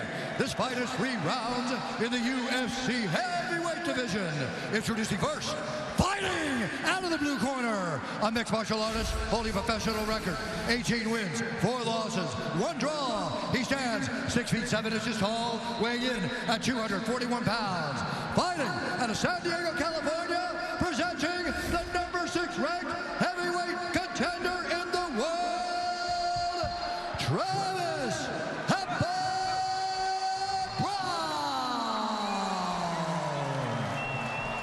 And now introducing his opponent, fighting out of the red corner, a wrestler and a kickboxer, holding a professional record, 20 wins, 6 losses, 1 draw. He stands 6 feet 4 inches tall, weighing in at 239.5 pounds. Fighting out of Los Angeles, California, by way of Porto Alegre, Brazil, presenting the 3-time world Jiu-Jitsu champion and the former UFC heavyweight champion and the #1 ranked heavyweight contender in the world, Fabrício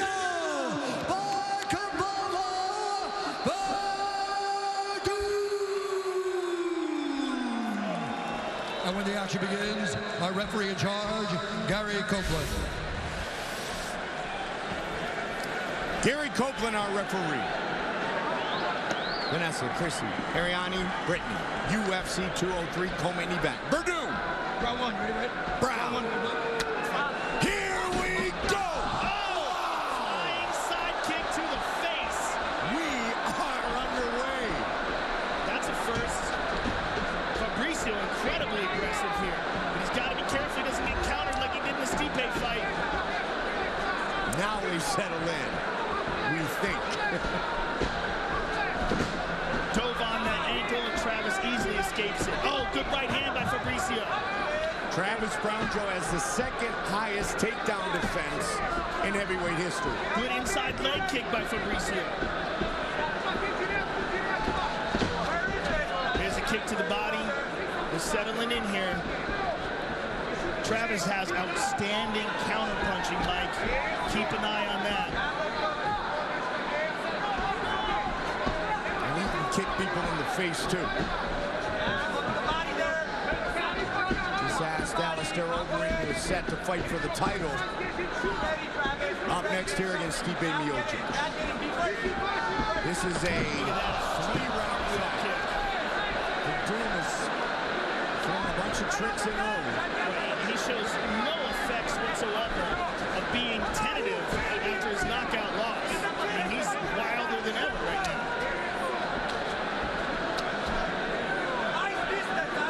Travis Browne made the point, Joe, that he's only been fighting for 7 years. The UFC for 6.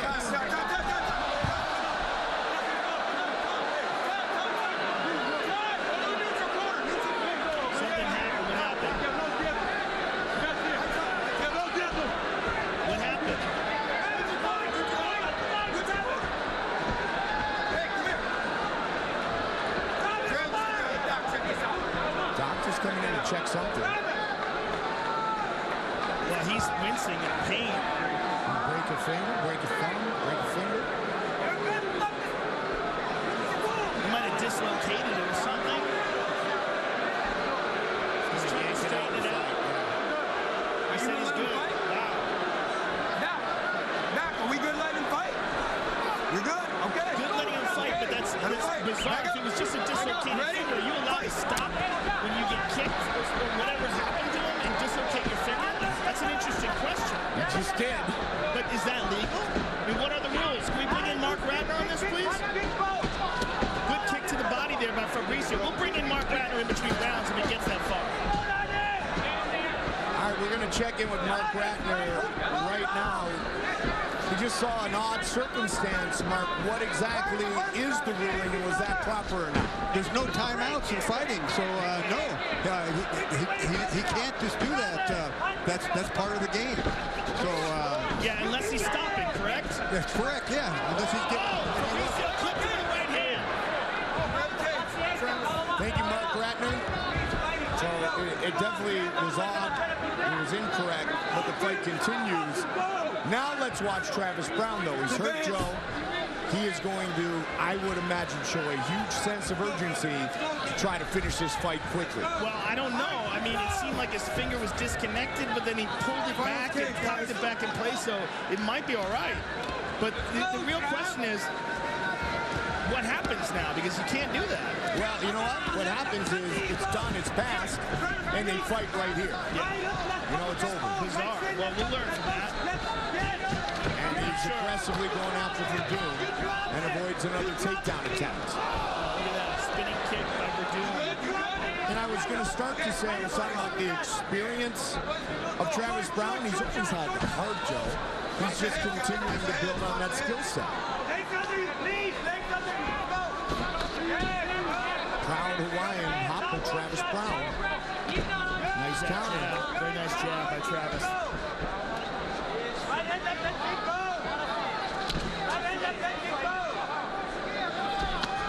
There's a good right hand by Travis.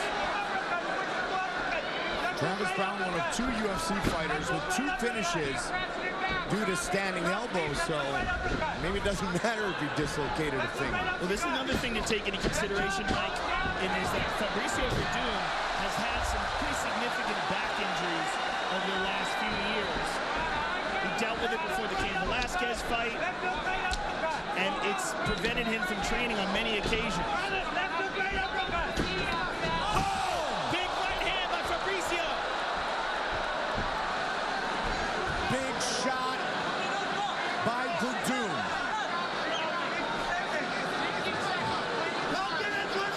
Travis is in all sorts of trouble here.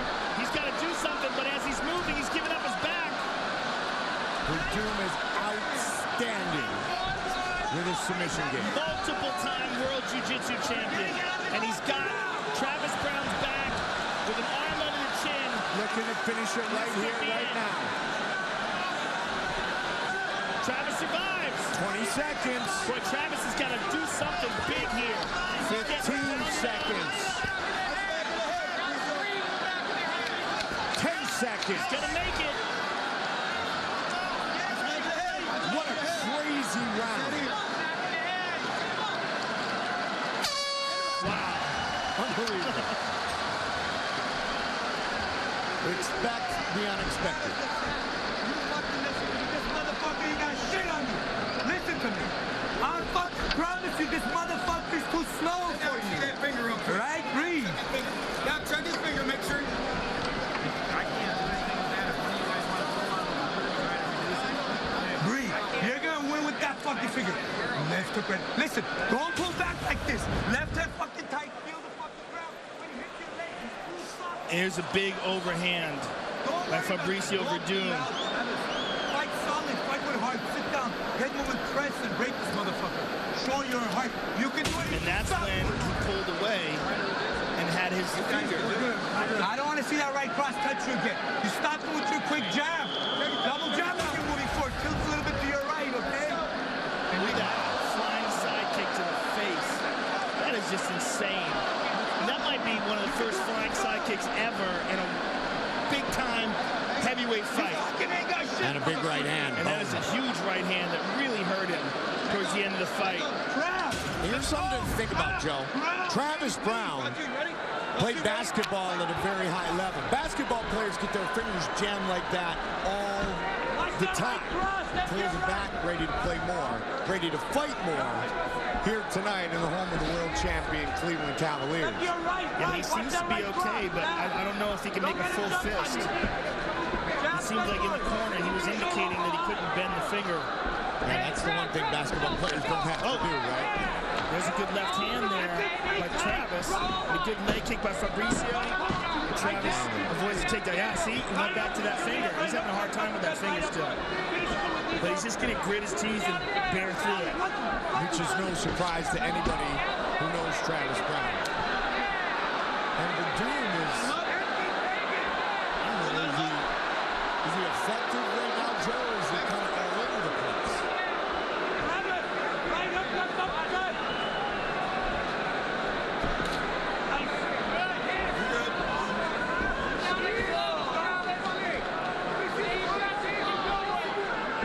The loss to Miocic was Werdum's first loss in 5 years. Another right hand there by Fabrício, but that one Travis rolled with a bit. I mentioned Travis started training with Edmond Tarverdyan after the loss in the first fight between these two men. Travis looking to set up a big shot here, Mike. You can see he's kind of like motioning with the left, looking to set up the right. Watch for the kick.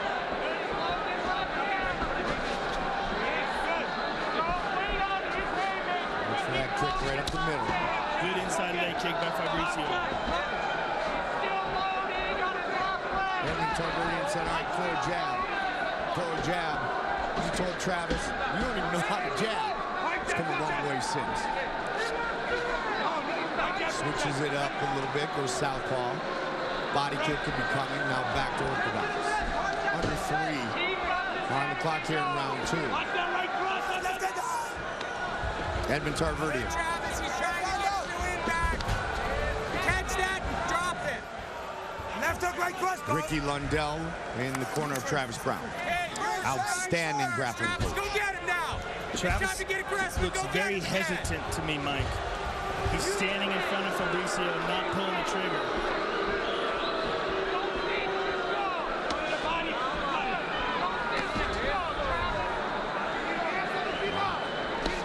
Werdum with a slight advantage in total strikes. 77-9. Wow. Fabrício's utilizing that front leg front kick very well, and then there's a couple of front kicks from Travis. And there's that right hand again, a nice kick by Fabrício.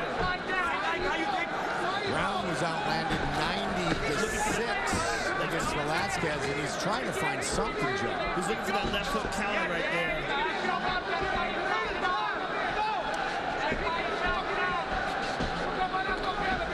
There's the left again, but Fabrício lands a body kick right afterwards. He's standing right in front of Fabrício way too much, and Fabrício, to his credit, is being very creative. He's doing a lot of different things. It makes it real hard to figure out what he's going to do. Like he steps forward, throws a left kick to the body, or left hook to the body there, and Travis threw on his own. Good inside leg kick.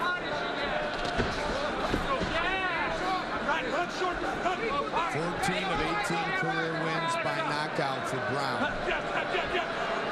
Werdum, 10 of his 20 by submission. Minute on the clock here in the second. Big lined up in a miss by Travis. Just very hesitant. There's a nice jab by Fabrício. Browne's not feeling it right now.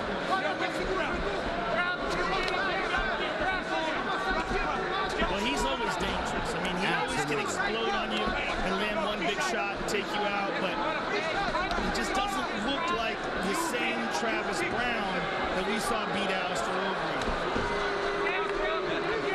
Look at the facial expressions, the way he's carrying his body. It's not that Hoppa who's always so aggressive.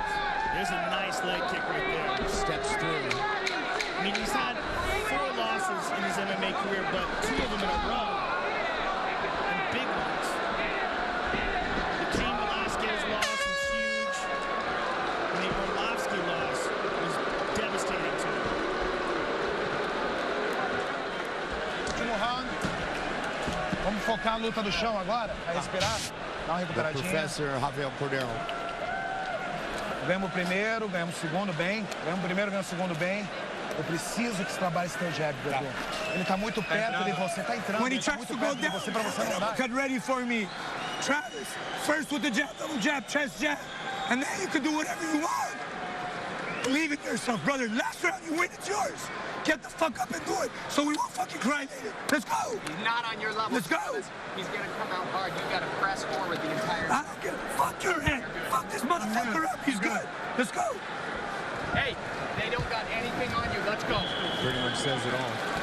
Stay pressing, Travis. This is your time for your legacy. Press. 5 minutes.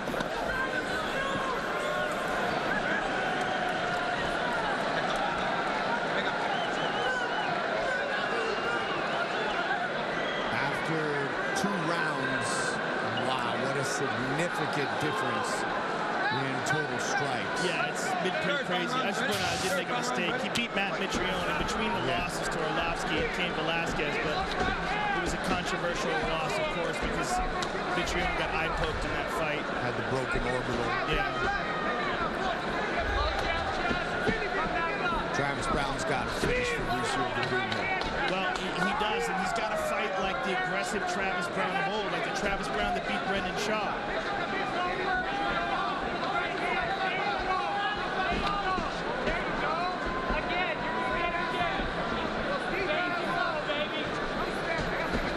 A lot of his wins, Mitrione, the exception, have been in the first round. Nice kick to the body there by Fabrício, and a right hand over the top by Fabrício. See, Fabrício right now must be thinking he's got this fight won. He's well ahead. He can just kind of coast and walk away with a decision here. But to put himself in line for a shot at the title in this talent-stacked and exciting division, he's got to get people clamoring for him to fight again. For sure. I mean, right now there's Cain. I mean, Cain Velasquez came off a devastating victory over Travis. Junior's coming off surgery. And Junior looked outstanding against Ben Rothwell. Arnett just beat Orlovsky. And looked very good in doing so, becoming the first guy to submit Orlovsky. So there's a lot of action in the heavyweight division right now. So Fabrício can't just coast here if he wants to be considered like one of the guys that people are clamoring for to get a shot at the title. But if he wants to just play it safe and win, this is all he has to do right here. Wow. Grabbed that pretty easy, but Travis popped out of it pretty easy as well.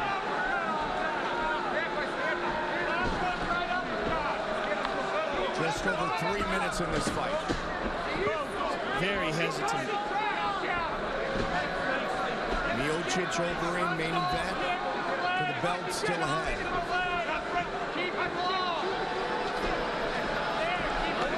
Travis coming up short with these punches.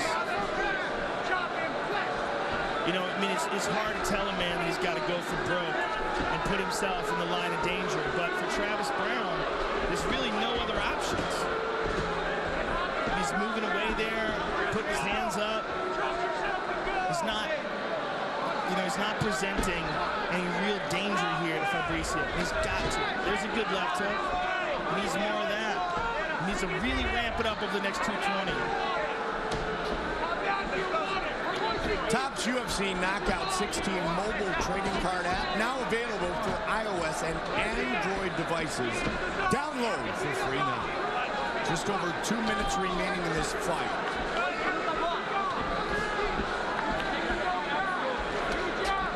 Good inside leg kick by Fabrício, returned by Travis. Nice kick by Fabrício. And a good knee and a punch as well. Oh, we caught him with that right hand. Travis just took a look up at the clock. Fabrício smiled at him right after he landed that punch.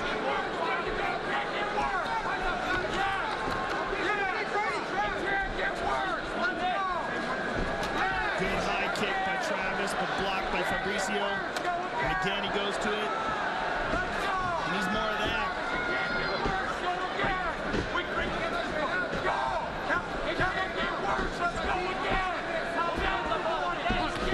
Good right hand by Travis. Will that first fight linger as the night Travis Browne got knocked off course? Or can he make a drastic change to this path in the next 65 seconds? Well, it certainly has defined his career in many ways up until now. And he just doesn't look like that exciting contender that he looked like a couple of years ago. Win or lose. Oh, good right hand by Fabrício again. I mean, that 4 minutes and 41 seconds, although he was defeated by his buddy Andrade, was amazing. Yeah, it really was. And there was one point in time where he was one of the most dangerous and exciting guys in this division. And right now, he looks like a man without a country. Just looks lost. Yep. That was first round stoppages, Gonzaga, Overeem, Barnett. And for Fabrício shows no ill signs of the knockout loss to Stipe Miocic. He's taken wild chances, looks good and crisp with his striking, and has managed to avoid all the big shots from Travis. There's a good kick to the body. Had him in a bad position at one point in time in the first round, but was unable to really capitalize on it and finish him. But you hear the boos from the audience. That's the real reaction to this fight, the natural reaction. It just didn't live up to the hype. Fight replay brought to you by Bud Light. Raise one to right now. Let's take a look at that injury again. This is in the first round. So here you see, okay, it was a punch that landed right on the finger. That's exactly what it was. And so he stops, he talks to the referee, and Fabrício rightly moved in and punched him because there really wasn't a separation. Look at this kick to start the fight. Flying side kick to the face. That is just so crazy. And here's a big right hand from Fabrício Werdum that knocked Travis down and had him in all sorts of trouble. And there's a knee to the face by Fabrício and a short punch behind it.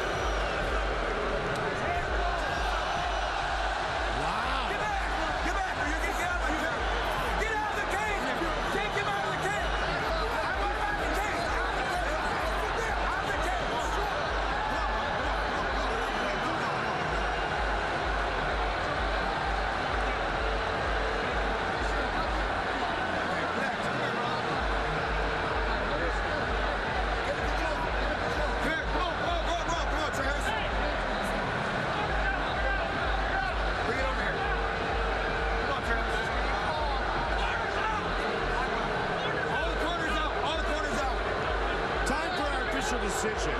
Brought to you by Metro PCS. We get nationwide coverage on the Blazing Fast 4G LTE T-Mobile network for just $30 period. Here is Bruce Buffer. Ladies and gentlemen, after 3 rounds, we go to the judges' scorecards for decision. The judges score the contest 29-28, 29-27, and 30-27 for the winner by unanimous decision, Fabrício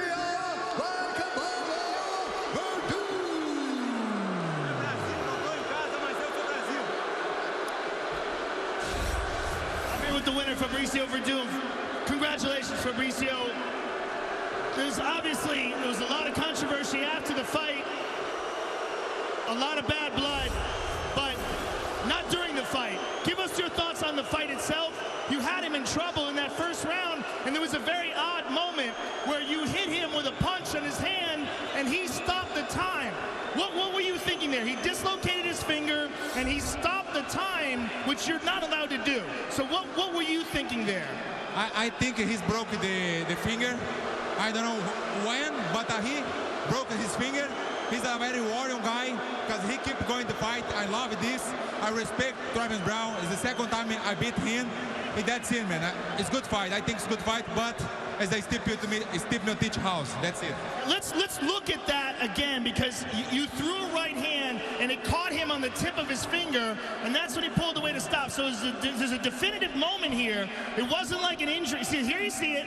It lands on his finger, and he moves away and then immediately called to the referee. Well, that's just as much of an injury as you kicking his knee or as you hurting one of his ribs. I think at this moment my punch got his finger, you know. But the referee don't stop the fight. When the referee don't stop the fight, I keep it going. When he says stop, I stop, but he don't stop. Right, the referee did not stop the fight, so when you threw that punch, it was well within your rights. Yes, for sure, because the referee is there for a stop or keep it going. He don't say nothing, I keep it going, that's it. I understand what you're saying. Now, there was a moment in the fight where you had him down, you had him in trouble, you took his back. Were you surprised that you weren't able to finish him there? Yes, man, I understand your question, but I want to say it's very important I say one thing. Guys, this is very important.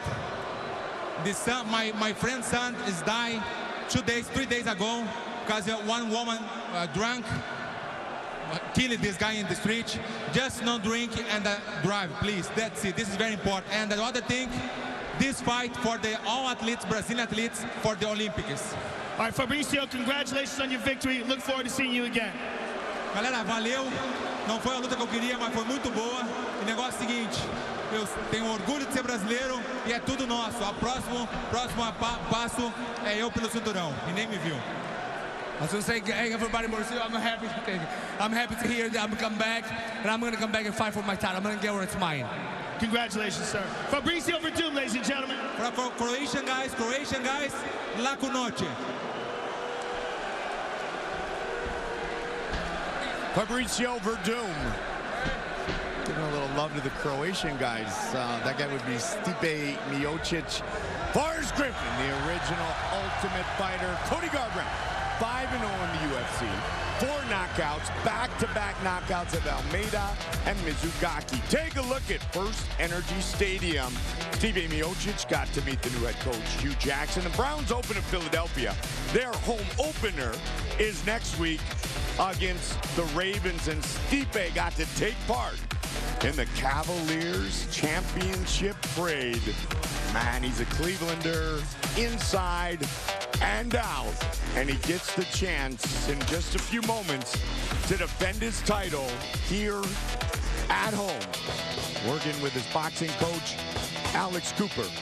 The proud Croatian, Stipe Miocic, will fight here at the Quicken Loans Arena against that man, Alistair Overeem, who truly is missing just one belt. And in his 57th professional MMA fight, he can earn that later tonight. Middleweight legends collide for the 185-pound championship on October 8th when Michael Bisping fights on home soil against MMA legend and lethal knockout artist Dan Henderson. Will the Count get the revenge he so desperately desires? Or can Hendo potentially end his career with one final shining moment?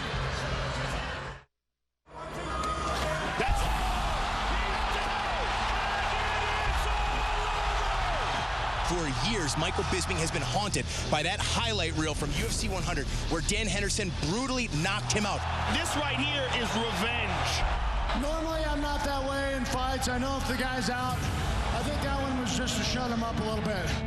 Dan landed that big right hand. That's all I remember. Fair play to the guy. He got me. He landed that second punch, you know, which, in my mind, there was no need for. It was just a reaction of mine to keep going until I was stopped, and it did feel good then. The guy constantly mocks me with that. The public mock me with that. This is my first title defense, but for me, it's not about defending the title. I want revenge. I want to put him in his place and wipe that smug look off his face. The fans wanted to see a rematch. He really had nothing to offer until he won that belt.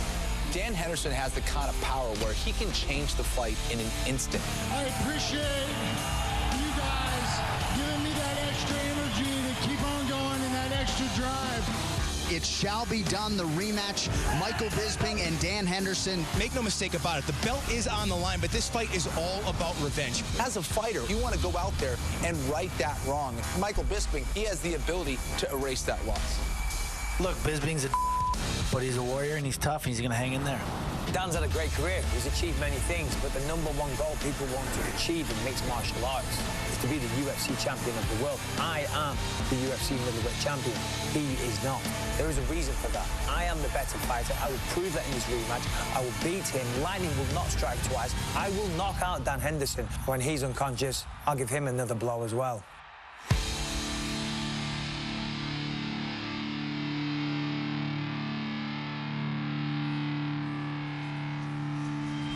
October 8th, Manchester Arena. They will meet again. The belt will be on the line. Vitor will also fight Gegard Mousasi. Saturday, October 8th from Manchester, England. Only on pay-per-view. 10 in the East, 7 in the West. We are now set for our main event of the evening. 5 rounds of fighting for the UFC Heavyweight Championship as Stipe Miocic fights Alistair Overeem. We've talked about it all night long. The pride that they feel about their own here in Cleveland, Ohio. And trust me when I tell you this, Stipe Miocic also takes great pride in representing his hometown. Love Cleveland. Born and raised, you know, never gonna leave. Cleveland's an amazing city. Stipe Miocic will have the eyes of the MMA world on him when he defends his title against Alistair Overeem in Cleveland, his hometown. Yes, sir. There's going to be a lot of pressure, a lot of motivation for Stipe to train like a madman. And winning that belt and bringing back Cleveland's been everything. And I ain't giving up this belt for a long time. I tell you that right now. Stipe Miocic is an animal. A guy with significant knockout power. Oh, big right hand! We saw that where he absolutely destroyed Andrei Arlovski in the first round and then demanded his title shot. Come on! Give us a shot! And then took that title from Fabrício Werdum with a spectacular knockout victory. That's it! It's all over! Stipe Miocic! I'm the world champ! I'm the world champ! Cleveland, we got champion, baby! We got champion! He is fighting one of the most decorated strikers the sport has ever known. Alistair Overeem is a former K1 Grand Prix champion in kickboxing. He won the Strikeforce Mixed Martial Arts Heavyweight title. He won the Dream Mixed Martial Arts Heavyweight title.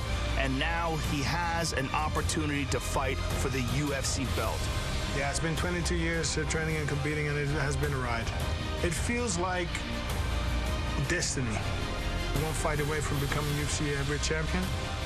If there's one guy who can ruin that Cleveland party, it's me. September 10th, the belt is coming to me. Nothing I haven't seen before, and he hasn't seen me yet. I am more experienced. I have more KOs. I'm going to be leaving Cleveland with the belt. If he's going to make Will hurt, something's going down. He ain't giving me though.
career fights, Joe, including the Pride Grand Prix. I mean, he's had an incredible career.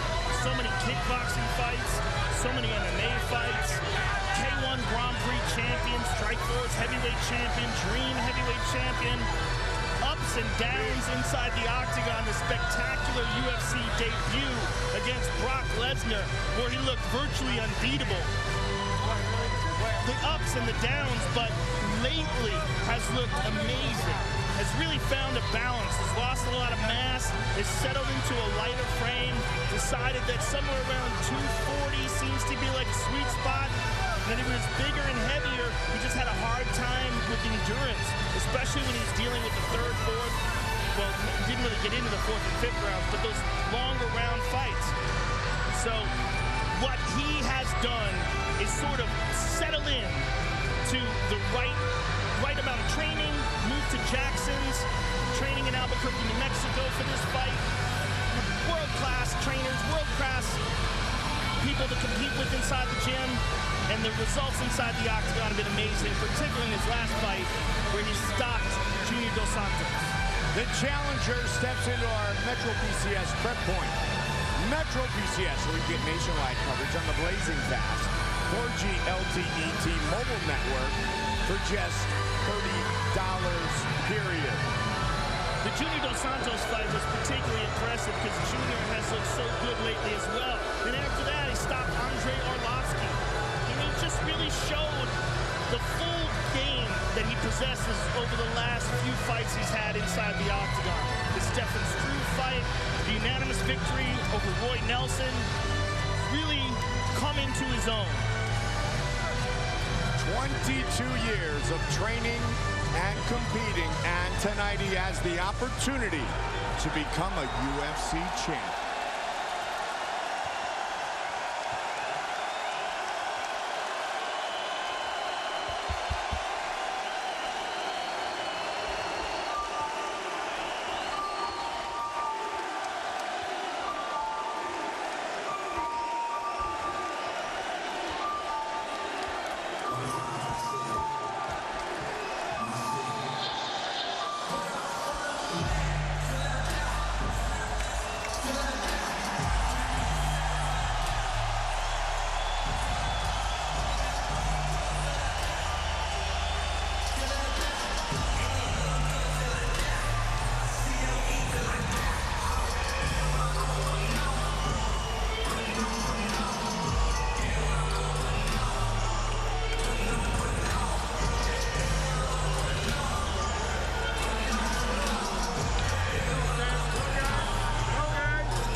Home from Curitiba, Brazil, the first championship for Cleveland in 52 years. One of the interesting things about Stipe Miocic is his ability to handle pressure, Mike. And we saw that in the Curitiba fight because he was there in front of a massive, hostile crowd, and he looked so incredibly calm before the fight. And that calmness and that ability to handle pressure is what allowed him to stay composed as Fabrício was chasing after him and land a couple of excellent punches, and then finally the big one that took out Fabrício and won him the UFC heavyweight title. He is a man who knows how to compete. He is an excellent athlete, and he is a guy who has grown inside the octagon, particularly since his fight 2 years ago with Junior Dos Santos. He had a 5-round war with Junior Dos Santos, which was really the first fight that he had with a world championship caliber fighter. Went the distance, lost a very close decision in an excellent fight, but it was an indicator of how good he really is, and from then has looked amazing. The stoppage victory of Mark Hunt was sensational. When he blew Andre Arlovsky out of the water, it was incredible. And then got his title shot against Fabrício Werdum and capitalized in the most perfect way you can.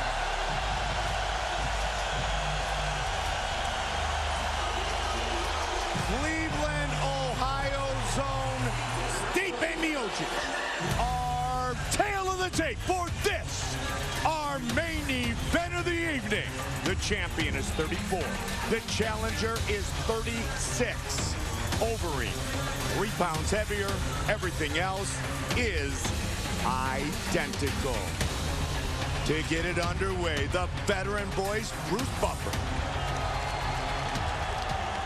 Ladies and gentlemen, this is the main event of the evening. Sanctioned by the Ohio State Athletic Commission, Executive Director Bernie Pravato, Chairman B.J. Sugar. Our 3 judges scoring this contest at Octagon side are Carlo Urso, Derek Cleary, and Eric Cohen.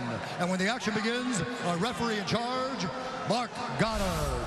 This bout is sponsored by Bud Light, Raise One to Right Now, and Metro PCS, where you can get nationwide coverage on the blaring fast 4G LTE T-Mobile network for just $30, period. And now, this is the moment UFC fans watching around the world have been waiting for. Live from the sold-out Quicken Loans Arena in Cleveland, Ohio.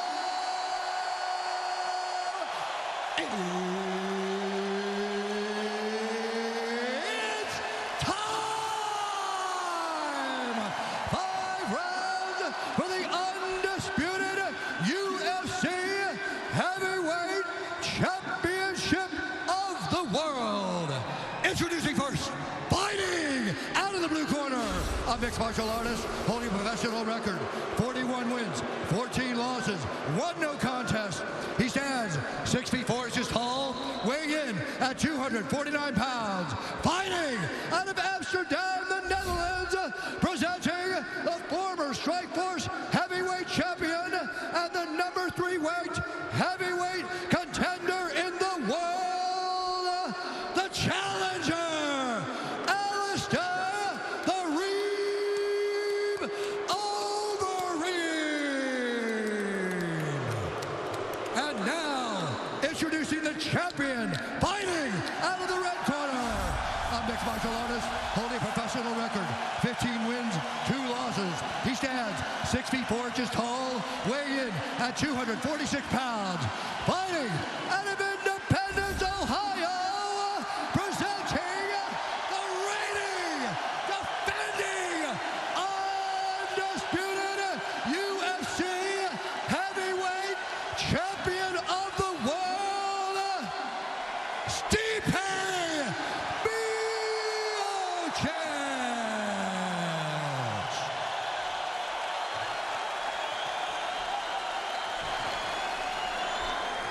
Gentlemen, been over the walls in the dressing room, you know, exactly what I expect. You listen to me at all times, you keep yourself protected at all times. When I say start, you start. If you want to touch gloves, do it now. Let's do this.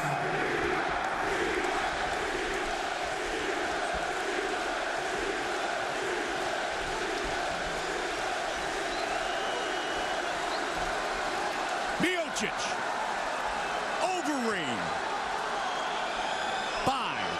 5-minute rounds. Here we go.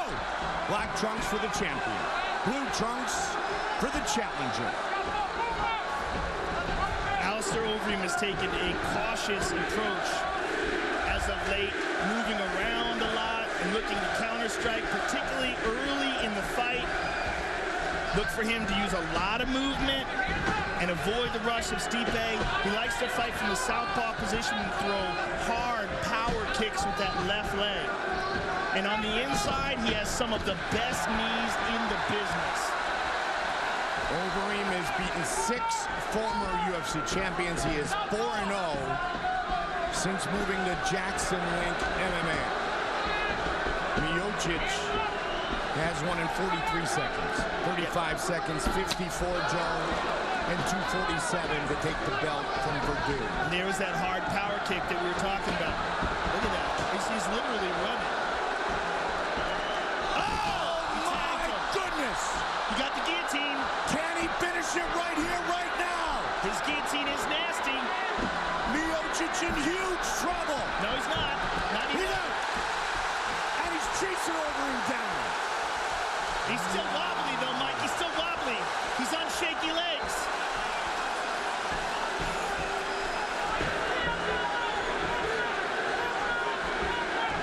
He looked a bit unsteady when he got up there, Mike. Big welt under his right arm from that left power kick. Stipe shocked and rocked early.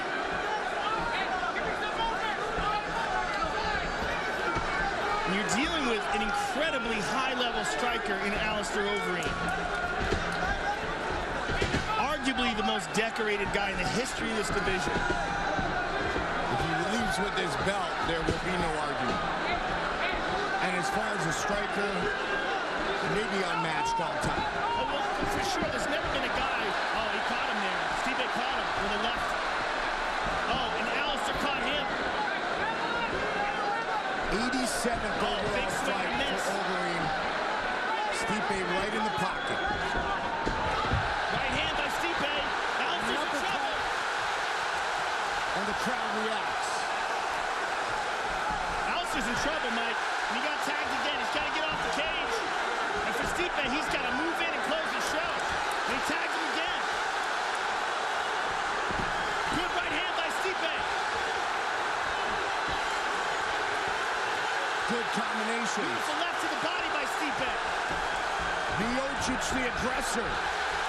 Again, he connects. He doesn't want to chase, though. Alistair's hurt, Mike. He's hurt. Big kick. Oh, he hurt him again. He hurt an uppercut. And a knee to the body. Don't want to chase. Alistair Overeem. Hurt or not. Both guys have been hurt in this first round. Stipe took a quick glance at the clock after Overeem connected a moment ago. Alistair's wild here, throwing big, winging shots from the outside. Boy, I don't like his defense at all. Hands down.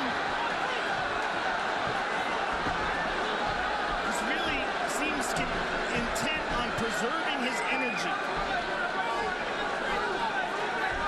Oh, he tagged him again.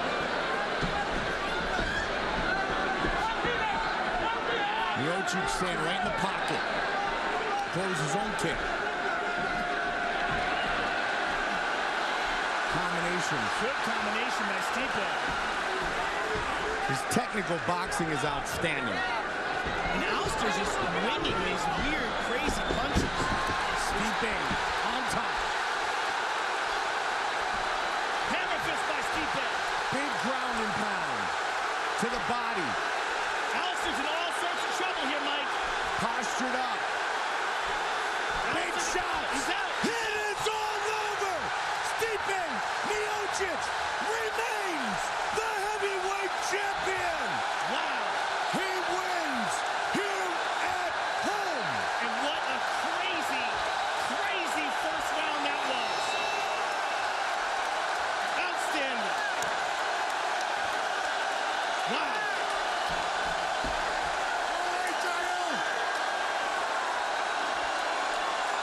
Alistair Overeem still out. They're trying to get him up to a stool. He tried to get onto his feet and fell back down. Wow. What a round. And what a victory for Stipe Miocic. What a victory.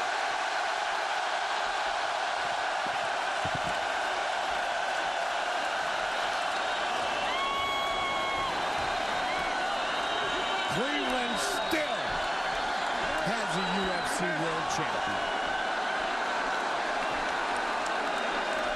Fight replay brought to you by Bud Light. Race one to right now. Overeem early. Boom. Knocks Stipe back, and he swarmed. But Miocic, the aggressor. Uppercut. Patient. Chasing down Overeem, and you want to talk about vicious ground and pound. Hammer fist. Postured up. Pinpoint accuracy. Title defense complete. They are celebrating here in Cleveland. Just like that.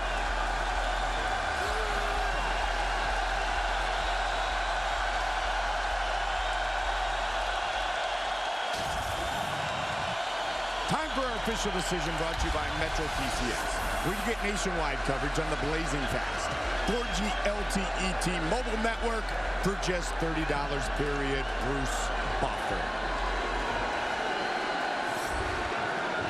Ladies and gentlemen, referee Mark Goddard has called a stop to this contest at 4 minutes, 27 seconds of the very first round, declaring the winner by knockout and still the undisputed UFC heavyweight champion of the world, Stipe Miocic.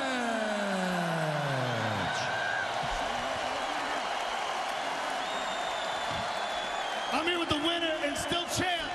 Oh, wait! Oh, wait! Oh, wait! Cleveland loves you, Stipe. What a fight. What a fight. What a round. Did that go anything like you expected? Well, he kicked harder than I thought, you know. I think he put me on my ass, didn't he? I mean, I wasn't hurt, but he just put me on my ass. I felt fine. He got the guillotine, whatever. I train every day, like, you know, I'm a boxer, wrestler. I train that shit every day, but hey, I don't give a shit. I want to fight. I'm still heavyweight champ, like I said I was. So when you got dropped here, you weren't hurt? It was just a flash knockdown? Not even. I was just, they put me on my ass. He kicks hard as fuck. When I get kicked by him, I wouldn't kick either. I believe there was a punch, too, that dropped you. That was one of the moments in the round. It was a wild back and forth round. But when you had him up against the cage, it seemed, first of all, were you shocked that he was moving away from you as much? Yeah, I don't think we're going to get hit with this.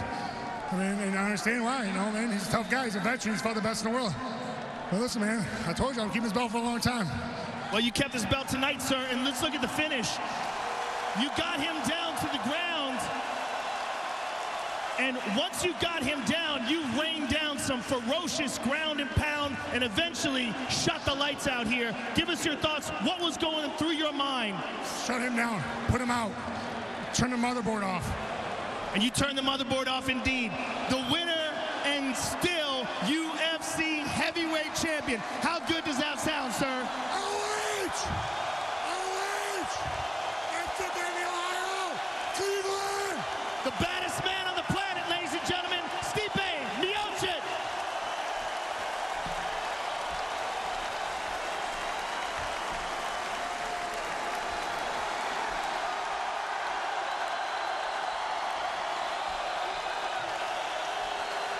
I'm here with Alistair Overeem. Alistair, obviously the fight did not go as you wanted it to, but you did have your moments in the fight. You had him hurt, or at least it looked like you had him hurt. Give us your thoughts on what happened. Stipe was the better man today. He's a great athlete. He's tough. He always comes to fight. There's one thing I can't say about the fight.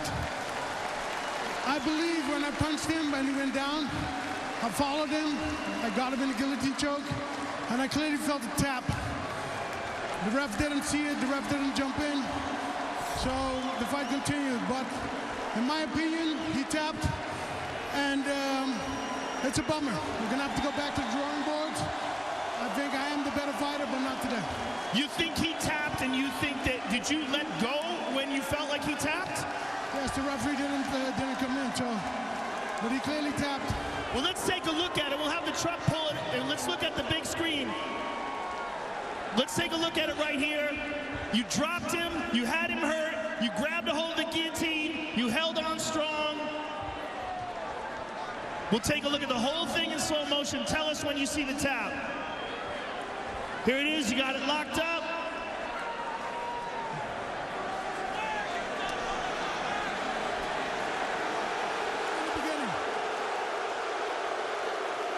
You felt like it was in the beginning? Did you see it there? You didn't see it there, but you felt it. We'll take a look at it one more time from another angle and see if we can isolate it, just to give you the benefit of the doubt. We'll see it one more time. Here's the punch. You dropped him. You had him hurt. You grabbed a hold of his neck. Where do you see the tap? That looks like he's trying to find his way through your arms.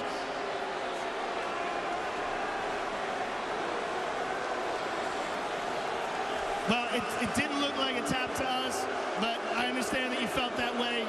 And thank you for a great fight. We'll see you again. Cleveland, thank you very much for the hospitality. I can only say great things about this city. Thank you until next time. Alistair Overeem, ladies and gentlemen.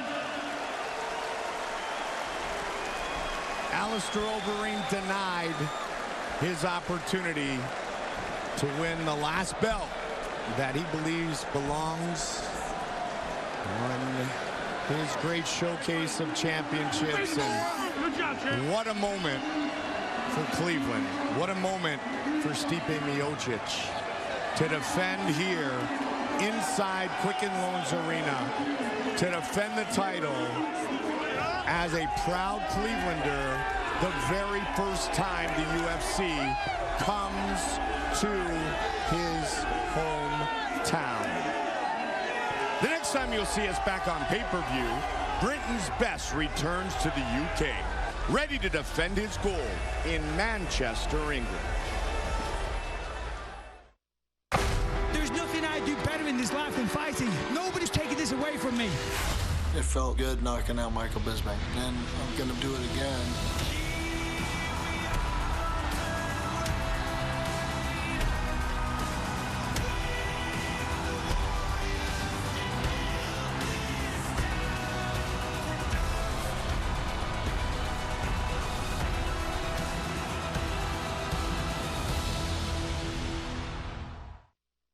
UFC 203, Miocic versus Overeem, has been brought to you by the all-new Harley-Davidson Milwaukee 8 engine on the 2017 touring line. Stop in for a test drive during the Discover More Open House September 22nd to the 25th, only at your Harley-Davidson dealer. Live your legend. What a great shot that is. The UFC belt, the Cavaliers with their first world championship. And, you know, we said it all night. And I brought you into Cleveland, and you were loving it, and it was just outstanding. And how about the victory celebration, not just for Stipe, but for everybody in the crowd tonight? Well, you were telling me you're from here. I mean, they love people from Cleveland. They are a loyal group, and they're a proud group. I mean, this is an awesome town. I mean, they came out in full force for Jéssica I and big time for Stipe Miocic. And boy, what a show he put on. What a crazy fight. I mean, let's take a look at some of the action here. He got rocked here with his left hand. He got dropped. And, you know, Stipe says he was fine. And I believe him. You know, you look at where he caught himself there. He fell back, caught himself with his hands. It's not like he fell back with his arms. You know, there's different levels of getting knocked down and hurt, but we thought he was hurt. Obviously, it was good for Alistair. Alistair believed that he tapped in the guillotine, but that also part of that had to be the fact that he just got knocked unconscious. Sure, absolutely. I mean, there's a lot going on in your mind after you just get completely shut off. Now, let's take a look at that part. Stipe's on top of him. And Stipe just hammer-fisted him, dropped punches down on him. Vicious. Oh, nasty. And, you know, he just brutalized him. And once he caught him, he let him there, right there. Boom, boom, boom, and out go the lights. So, I mean, you can't really fault Alistair for having a distorted memory after that. I probably shouldn't even interview people after they get knocked out. It's not my call. I mean, I honestly believe that when someone gets knocked out, you should just leave them alone for a few days because there's so much missing as far as their memory. Most times they don't even know what happened. Well, we know what happened earlier. CM Punk's MMA debut. Young Mickey Gall, very respectful, but he made quick business of CM Punk's entrance into the octagon. I got to say, I admire CM Punk for taking a chance. I really do. What he did was brave. It was courageous. But it was delusional. That's my feeling. My feeling when I was watching him hit the bag, when I was watching him train, and I was watching, you know, him punch things, I was like, man, it's not like he can't ever learn, but it's like there's a journey as a martial artist, and there's a path that each martial artist is on, and different people are on different paths. There's a reason why brown belts don't compete with white belts in jiu-jitsu tournaments. Right. It's because it's not fair, and what we saw tonight is not fair. It's just Mickey Gall's way better. He's really good.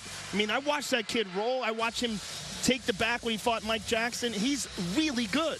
And I just think that this is, you know, what happens when you take a guy who's an elite young kid and you have him fight someone who's a celebrity who wants to challenge himself. It's not the way to do it. Right. CM Punk said this is not the end of the journey. He's very classy, inspirational to young people around the world, and what a night in Cleveland, and it finishes the way everybody wanted it to, with the champion remaining Stipe Miocic. Yes, it finished the way a lot of people wanted it to in a lot of different fights tonight. I mean, it was a great night of MMA fights. If I had to give CM Punk some advice, I hate to harp on this, but I would say fight as an amateur. Yeah. Fight people at your level. I mean, he wants to do this. He wants to challenge himself. He wants to continue. God bless him. I mean, he's a fun guy. I like him.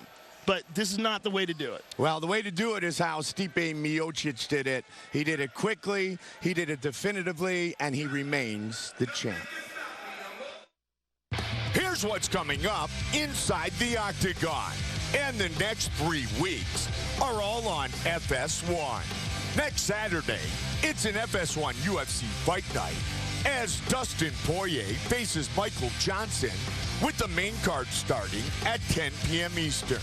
The following week, the slate of great fight action continues as Chris Cyborg faces newcomer Lina Landsberg from Brasilia, Brazil on September 24th. October gets started with an FS1 UFC Fight Night featuring top bantamweight contenders as John Lineker and John Dodson lock up in Portland, Oregon on October 1st, with the main card kicking off at 11 p.m. Eastern, 8 p.m. Pacific. And it all leads to UFC 204, only on pay-per-view, when the Count, Michael Bisping, defends his middleweight belt for the first time against Hendo Dan Henderson. It's UFC 204 from Manchester, England, 10 in the East, 7 in the West. Don't forget, following tonight's event, you can watch the post-fight press conference live on UFC.com. And tune into the UFC 203 post-fight show with Karen Bryant, Daniel Cormier, Dan Hardy, and Megan O'Leary, already underway over on FS2. And for those watching in Canada, flip over to TSN.